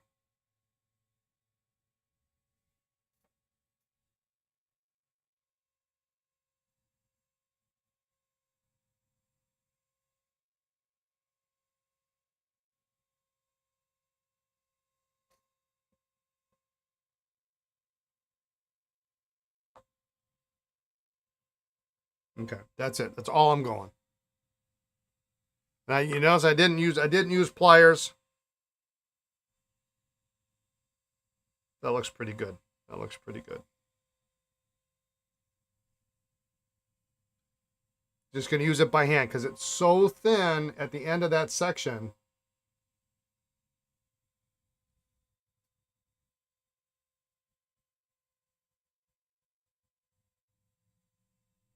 And there's a little dimple at the end of at the ridge there. So I'm going to just heat it up a little bit and it kind of takes it out. It's just so much nicer than it was before. Beautiful. All right.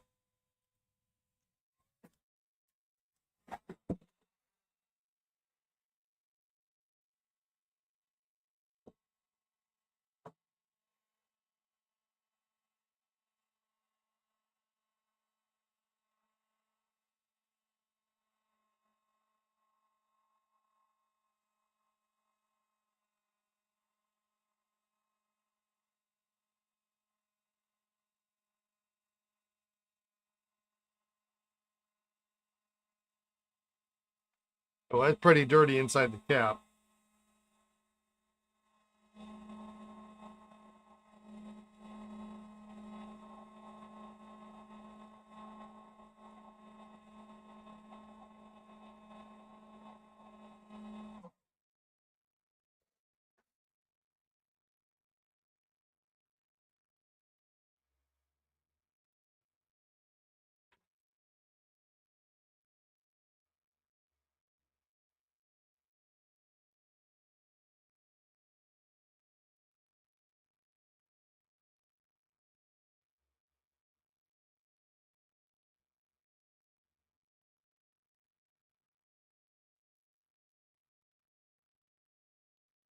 I could Dr. G's this, but it would also clean out this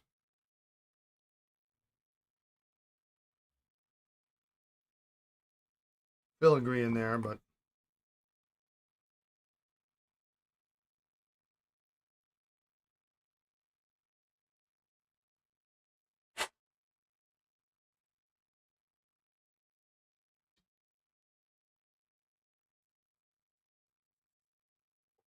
I don't think we need to.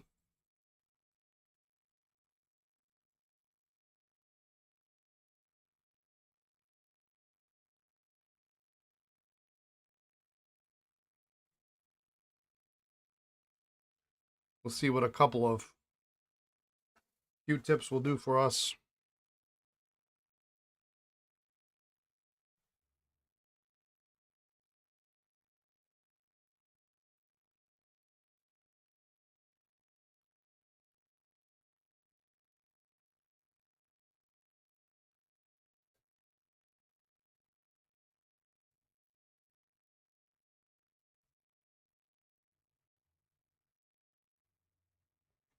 So it's getting a little more gray now.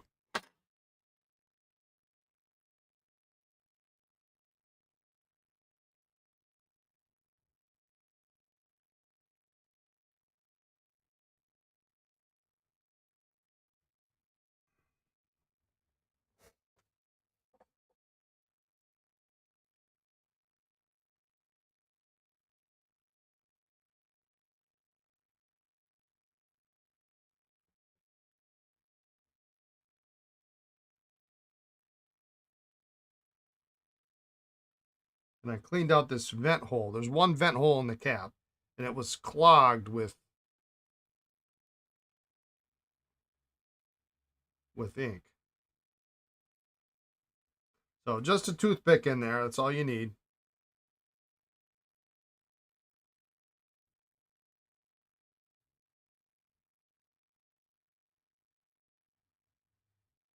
Your dog, it's not dinner time yet?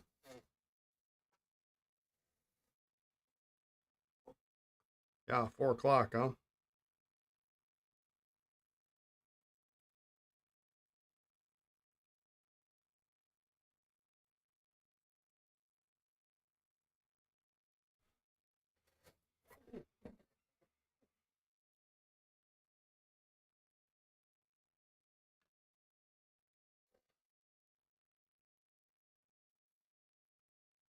I'm just going to do a little bit of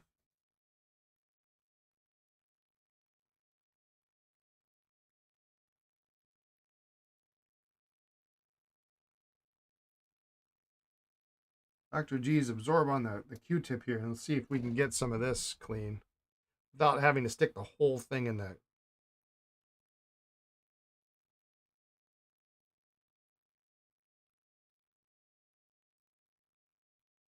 And this is gold fill, so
this may not work very well, but it's going to get something up, I think.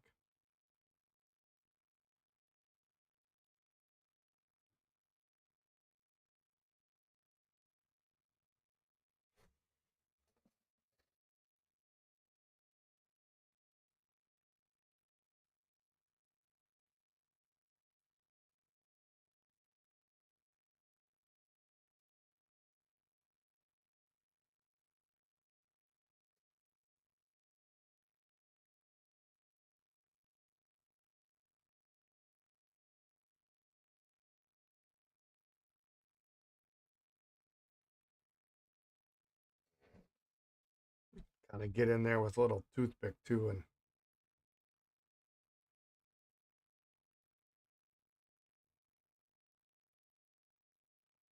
dig our way around.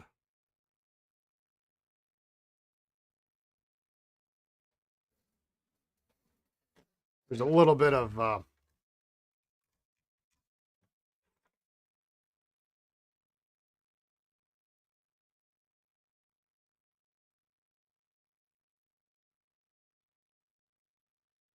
oxidation going on in the band, at the base of the band.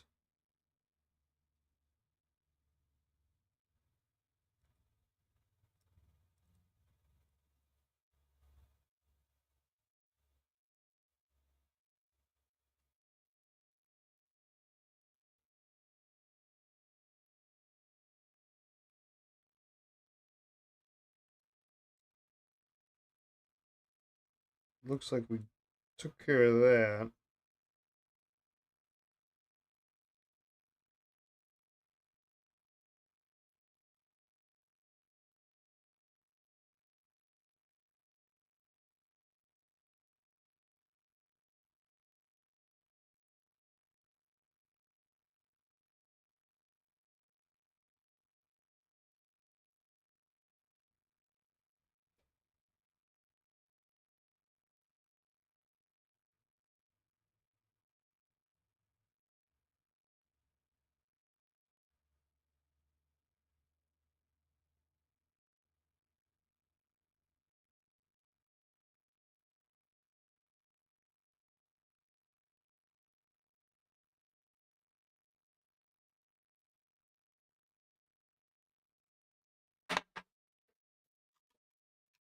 overall, it's not bad for a hundred some year old pen.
Again, I'm being hyper picky. I mean, you can be as picky as you want.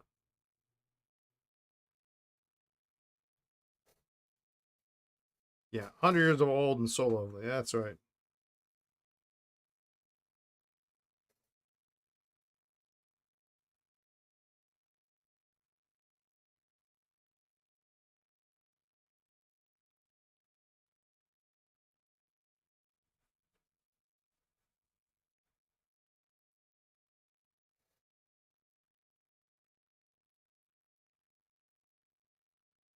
But any area that normally would reflect light, I want it to reflect light. So you're back, Hans. I'm still obsessing over my pen. So you really haven't missed much. We got that part back together.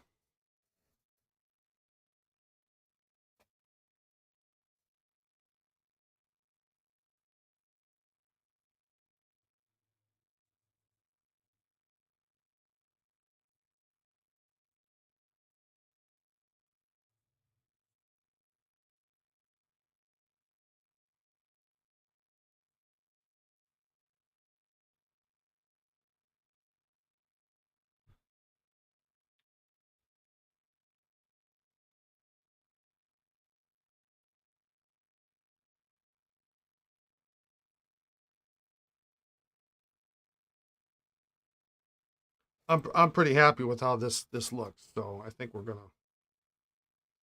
stop there. Let's find a sack for it, because I got to get working on this platinum here.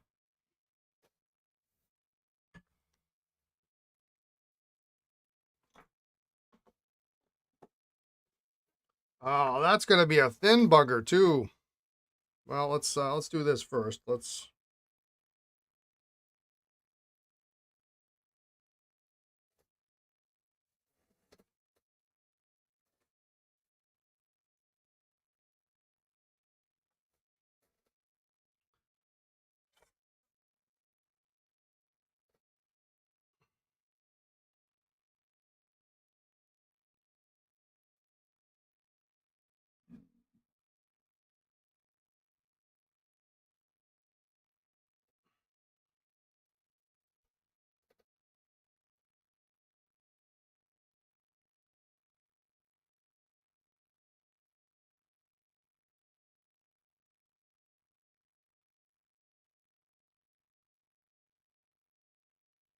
Much nicer than it was this morning. All right, so we got that in place. It's worked nice. Thanks for the recommendation, Hans. What do you think? 14 maybe, huh?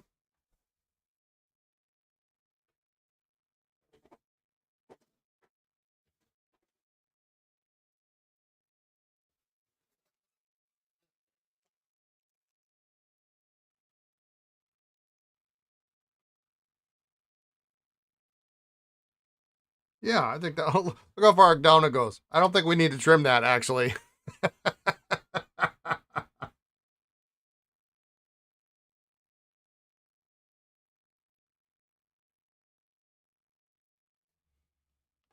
We might need to just a little bit.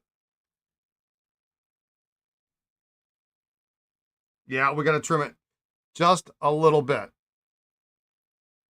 Yeah, I might need to glue 2 sacks together. So actually, no, it goes.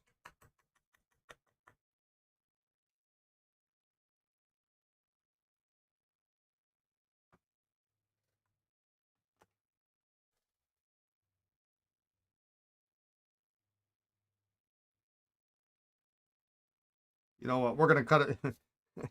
It's just so ridiculous. I'm just going to cut it shorter than it needs to be because it's too hard to figure it out. It's not like it's going to matter. We're going to ink it once and then we're going to clean it and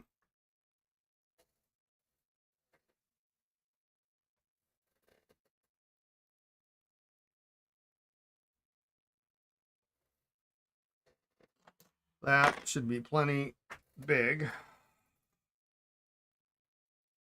Because we still have to address the tine issue.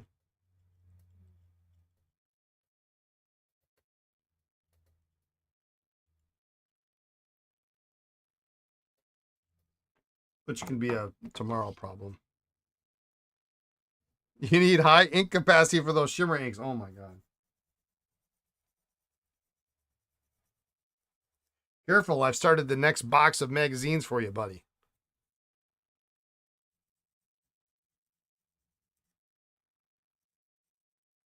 Pen World had a table in Ohio. Or there was a table, I should say. There was a table in Ohio with a bunch of Pen Worlds on it. I nabbed them all and I started a box and I put your name on it.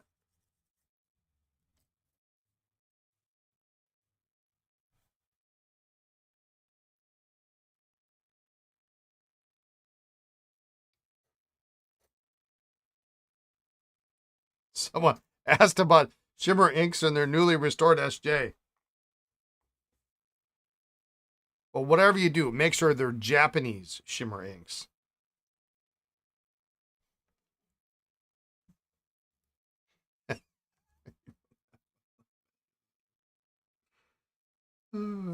That's going to become the most epic trade ever.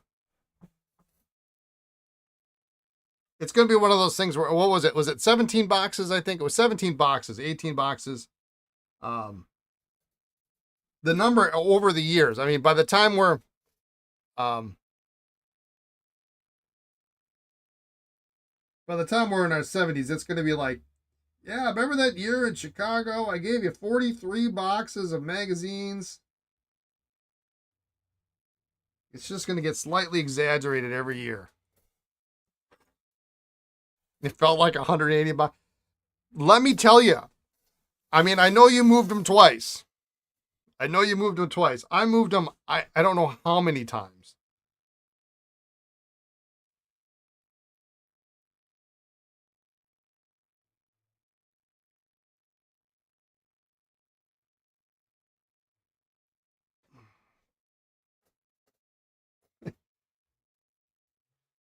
Ross gave the ink disclaimer before you can open your mouth.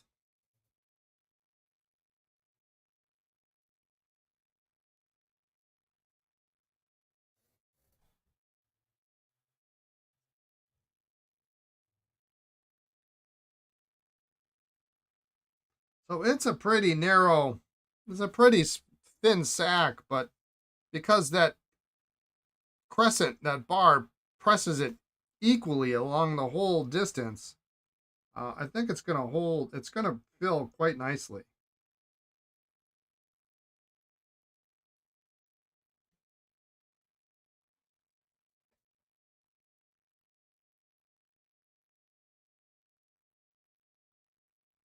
There is actually tipping on there.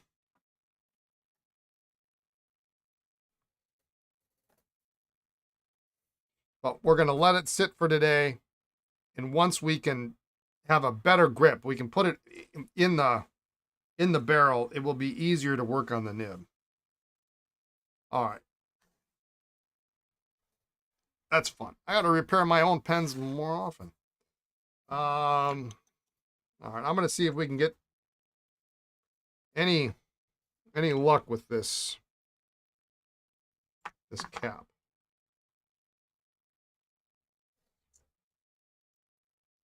This woman is such a sweet woman.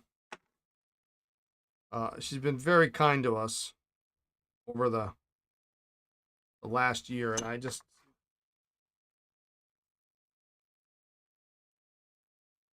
she's asked a number of times about finding a pen like this, and I forgot that I had this pen.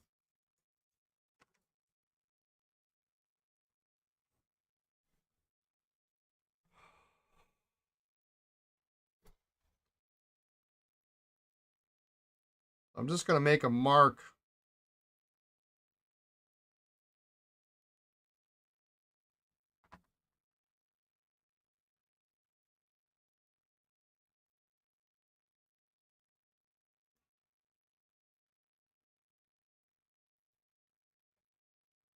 on the shaft here. And then when it gets to this point, I know that the tip here is where I need it to be roughly. Now it's not straight, it goes at an angle, but I won't accidentally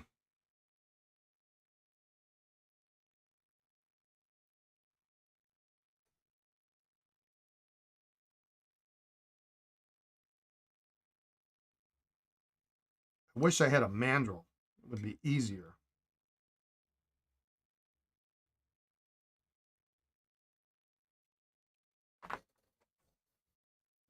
Be smart about it.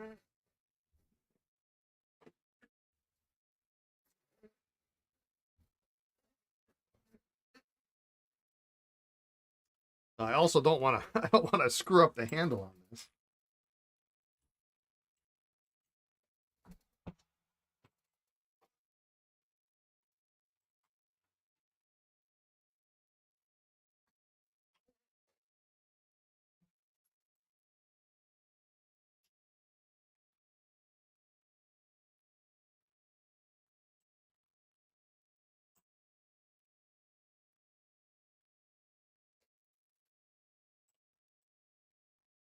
Mandrel, not mandel, mandrel.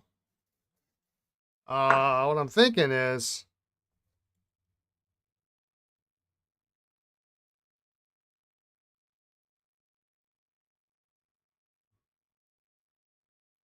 that's too short. Hang tight.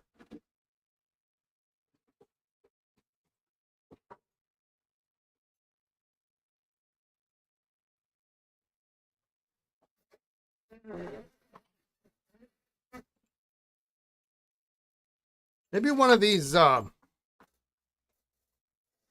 ring sizing mandrel. No, I don't have one. Maybe one of these 51 pencil mandrels will work.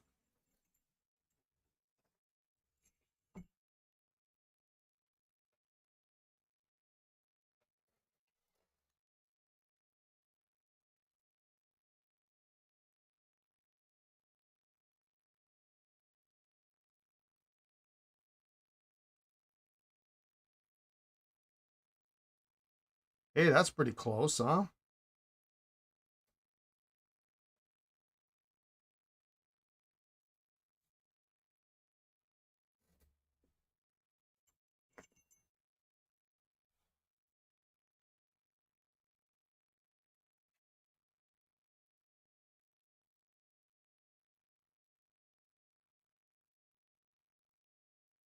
That's not quite right.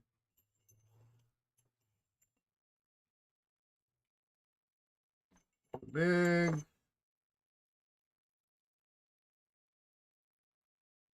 That's too thin. Goldilocks.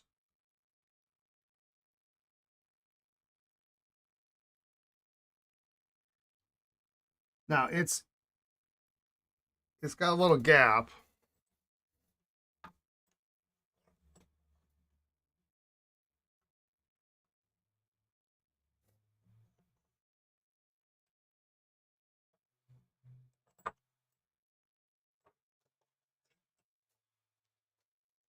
And I know you can't see this, but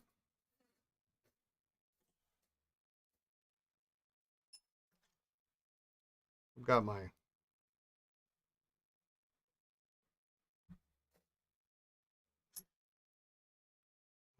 see. Oh, we're on camera.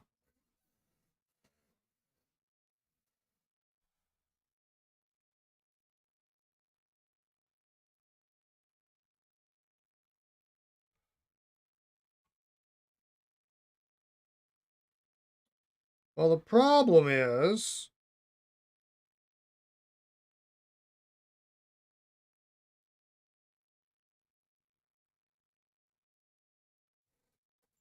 this, can you take this clutch out? Is this easy? This looks like it's fairly easy to get this clutch out.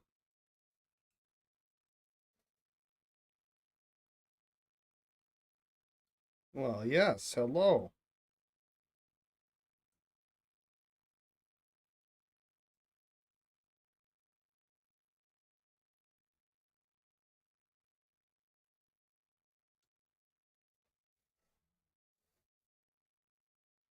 Right now, it's the clutch is getting in the way.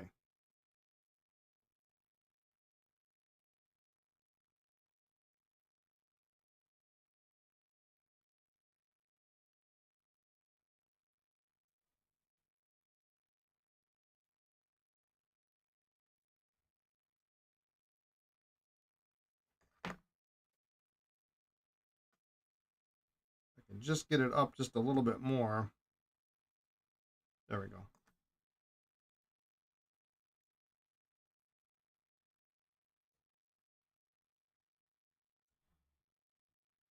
Look at that. All right, so now I got nothing but I've got an inner cap in there.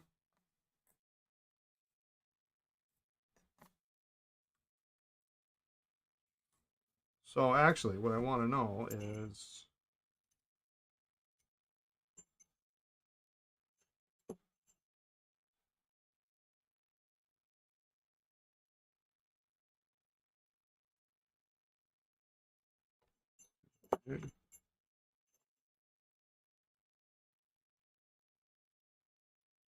no.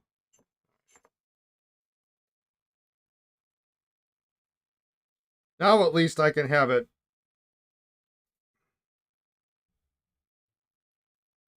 Problem is I still have that inner cap in there.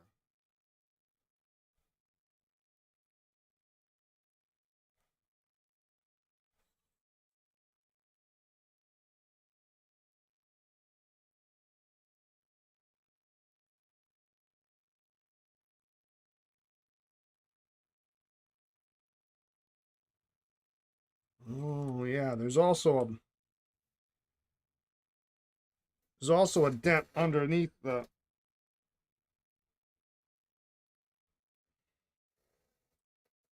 clip too.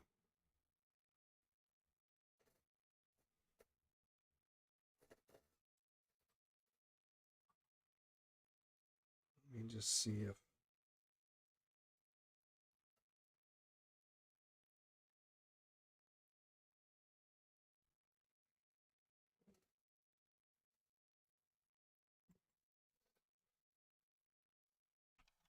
this is total experiment here.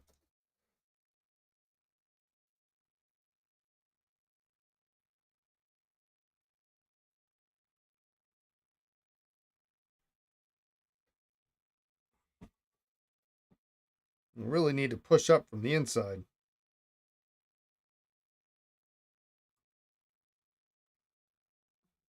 But it's just not quite. This is probably too, you know. You recently used a crochet hook to get an old wall desk pen back to the right shape. It happened to be just the right diameter. Yeah, whatever works, right?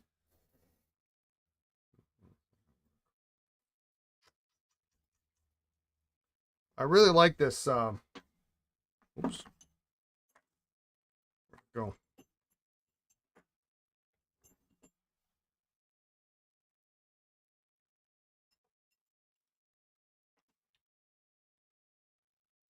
Wish I could get this in there without. I need something to wrap around the handle, and then maybe I can get this in here and push down. The mandrel's close, but it's just not.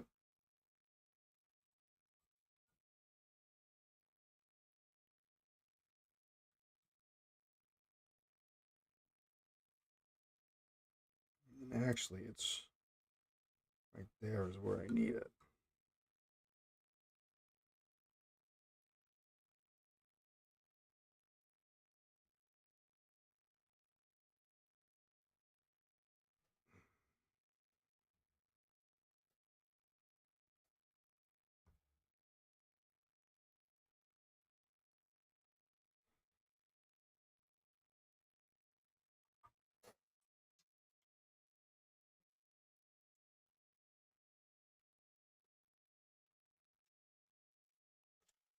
If you had a lot of time, I would send you tools to try. Yeah, I mean,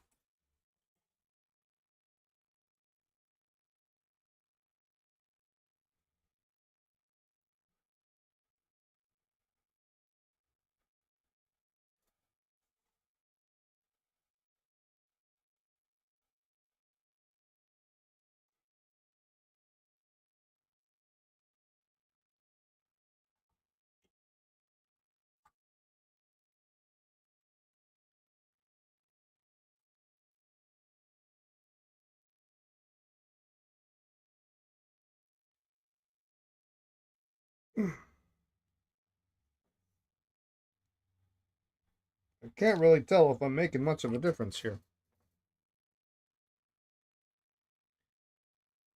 The problem is I got an inner cap in there, and I just don't. I could try to take the inner cap out, but I'm afraid a spherical end burnisher. Well, this is what I was using, which I think would do the trick.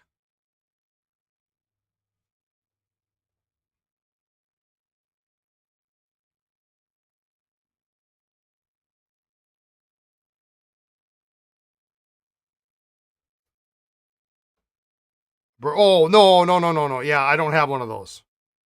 Yeah, I know what you mean. Yeah, yeah. Yeah, they use it in band instrument repair. Yeah, I don't have one. That would be ideal.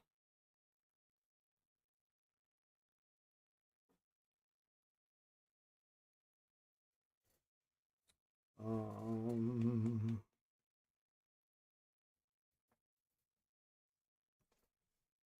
yeah, this is going nowhere fast. Might just have to do it by hand here.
You remember still some things from band? Yeah. Well, I was for a while. I was highly considering going to Red Wing for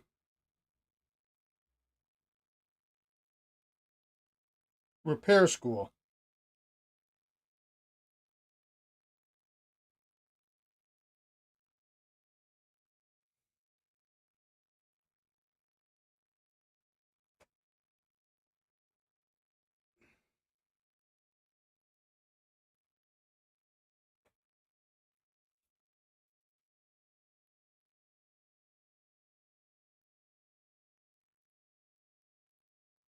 Actually, I'm getting just about as much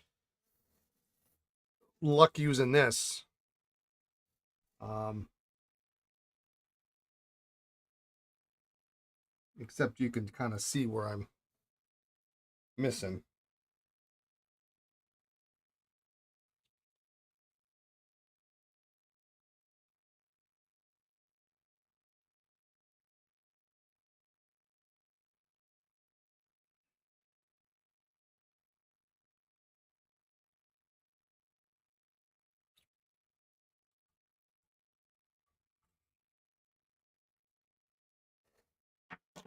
Not too bad. I'm going to see if I can maybe just.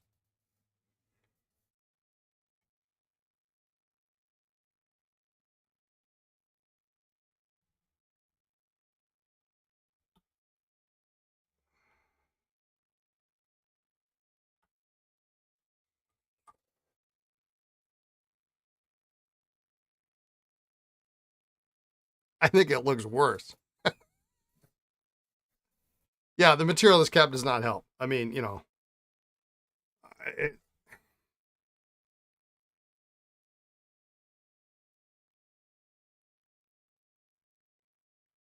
sorry, my new lights are just.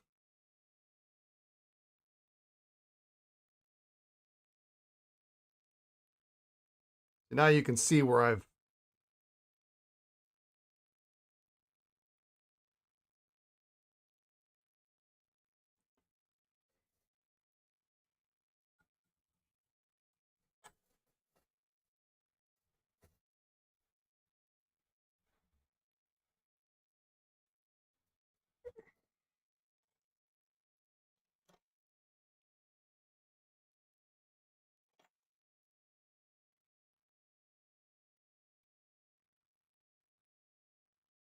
You would stop now. Yeah, it's making you nervous. Brian's doing such bad work. No, no, no, no, no, no, no.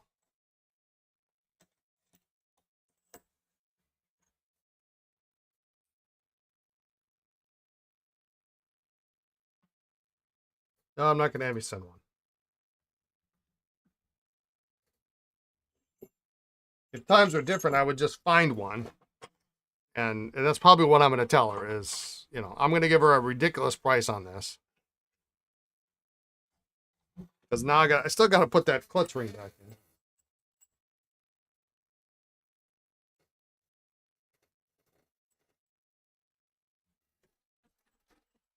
Just testimony that if you don't have the right tool, it's impossible to get something to work right. Yeah, and I know I need a spherical burnisher, like you say. I didn't know that's what it was called, but I knew that that's kind of what I needed to have.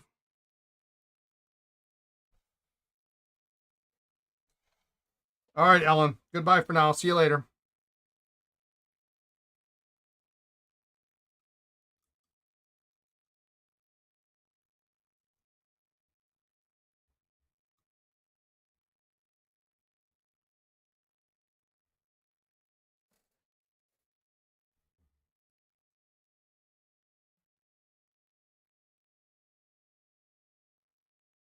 It's maybe better. I don't know. All right. Well, I gotta make sure this thing writes.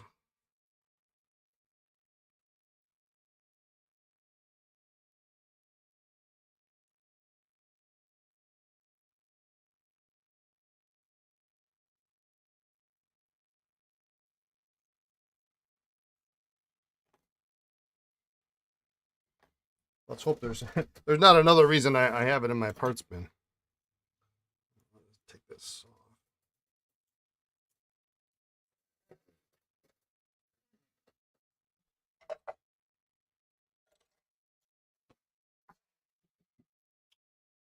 Platinum.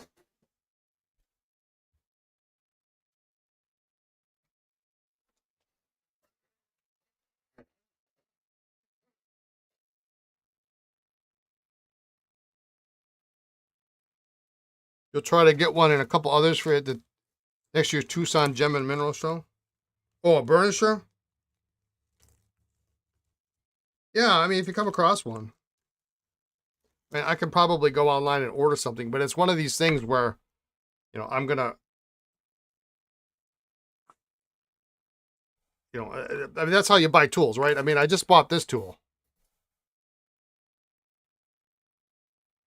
and I bought it for one purpose, and that's it. You know, it's, I mean, that's how you buy tools, I guess. It's obvious, but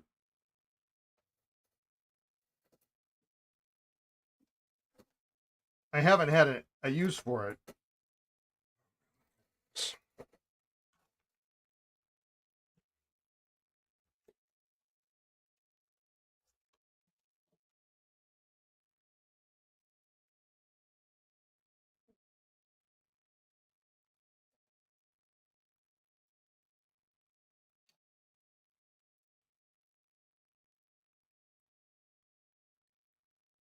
Because thus far, I just used the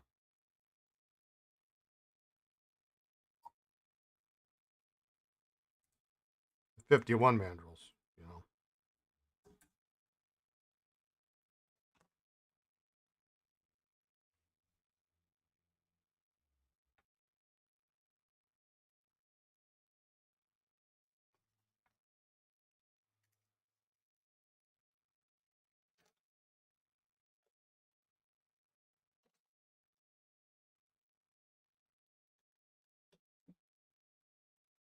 What I really need is I need one of these butterflies in like a broad nib. Probably didn't make them in broad nibs. They did. I bet they're exceptionally rare.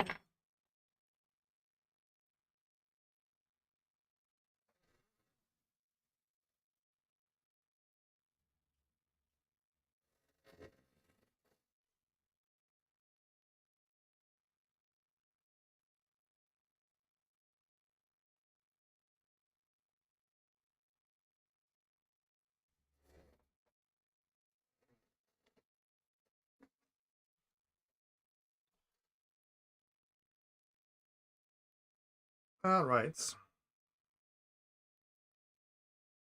Oh yeah.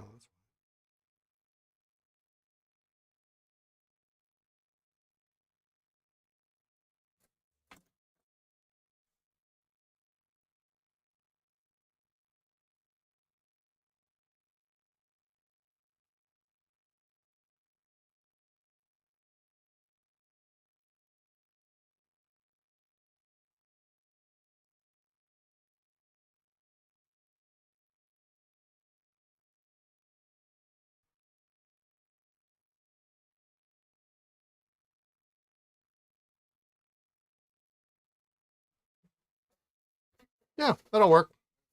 I mean, you can't see the dent because it sits in the back, and there you can see this dent here, but it's not terrible.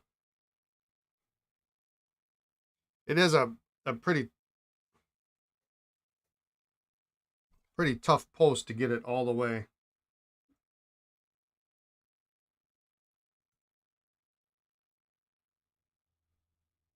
on, but it does. Yeah, I guess it does.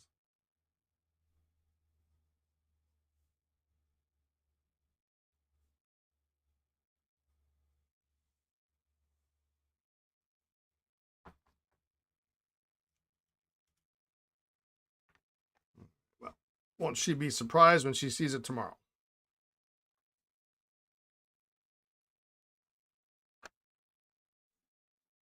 And I get it off my bench because it's been here for.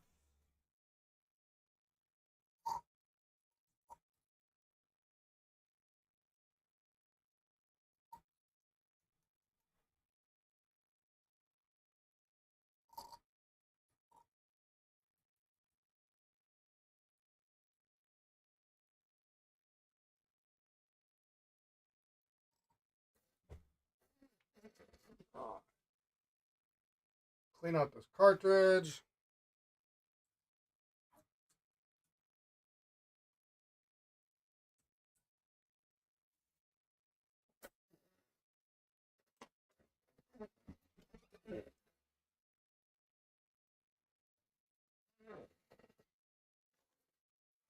Put this back in my bag of. This is the master bag of cartridges and converters. Like everything is in here. Like if the place burns down, you grab this bag first.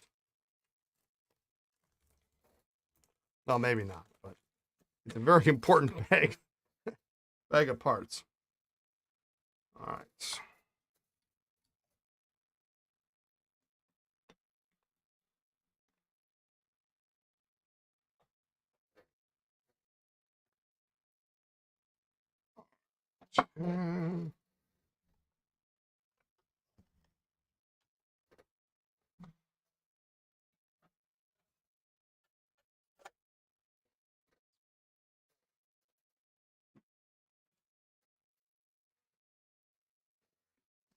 Let's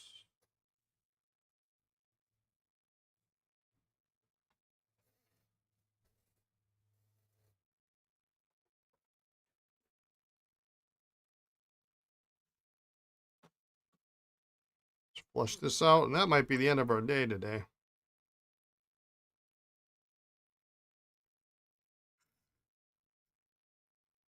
You see my lips moving? Why can't you hear? I don't know.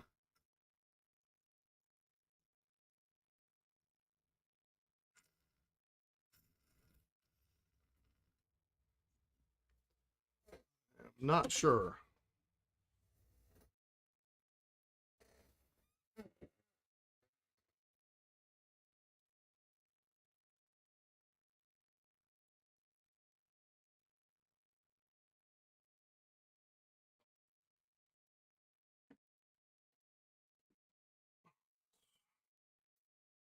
Spin this out.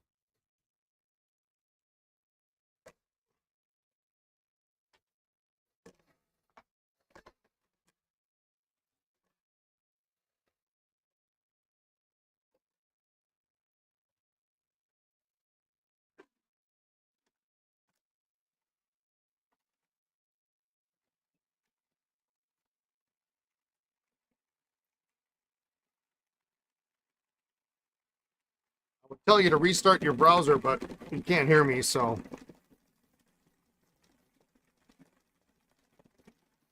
Sort of like over the weekend. I mentioned last week that Lisa and I are having problems. She could text me and I could see it, but I could text back and she would never get the text message. Well, I don't, something clicked and it started working. Yes, it's a set. Yes.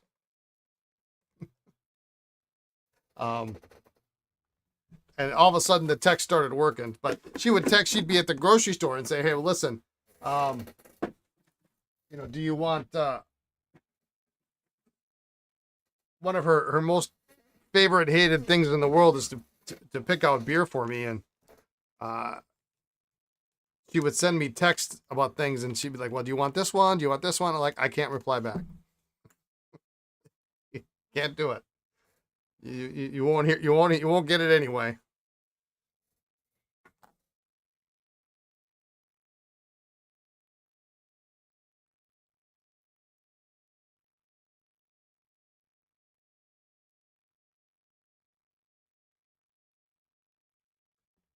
Thanks DRZ for typing that in. I could do that, but it would be it's a challenge to type and work at the same time.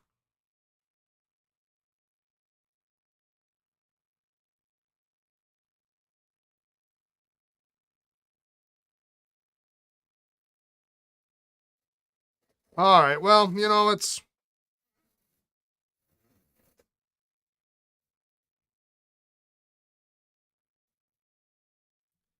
going to be good customer price.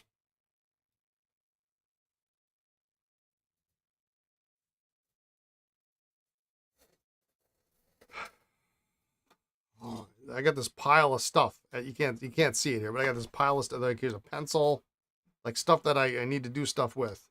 This is that Eclipse. I got to find a nib for it. We're going to do that pretty soon. That might be the next pen after this Conklin, but we'll see. I think every day I'm going to go in. Every time I finish a pen, I'm going to pull another. If I have another personal pen that needs to be fixed, I'm going to pull it. We're going to go from there. What do we got? 445. We're going to wait on those.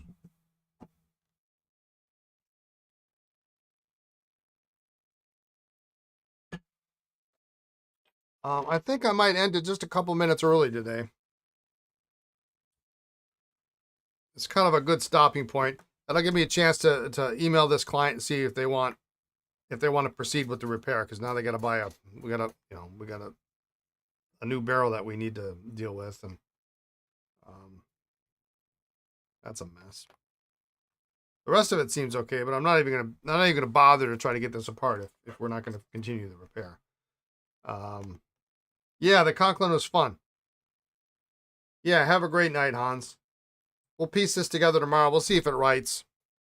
I mean, the nib, like I say, it's just slightly out of adjustment, but I think it'll be easier once we put it together. We'll have, then we've got a handle we can hang on to. And if I can just get that, the right tine is just a little bit off. If we can just get it squared in, there is a little bit of tipping in there.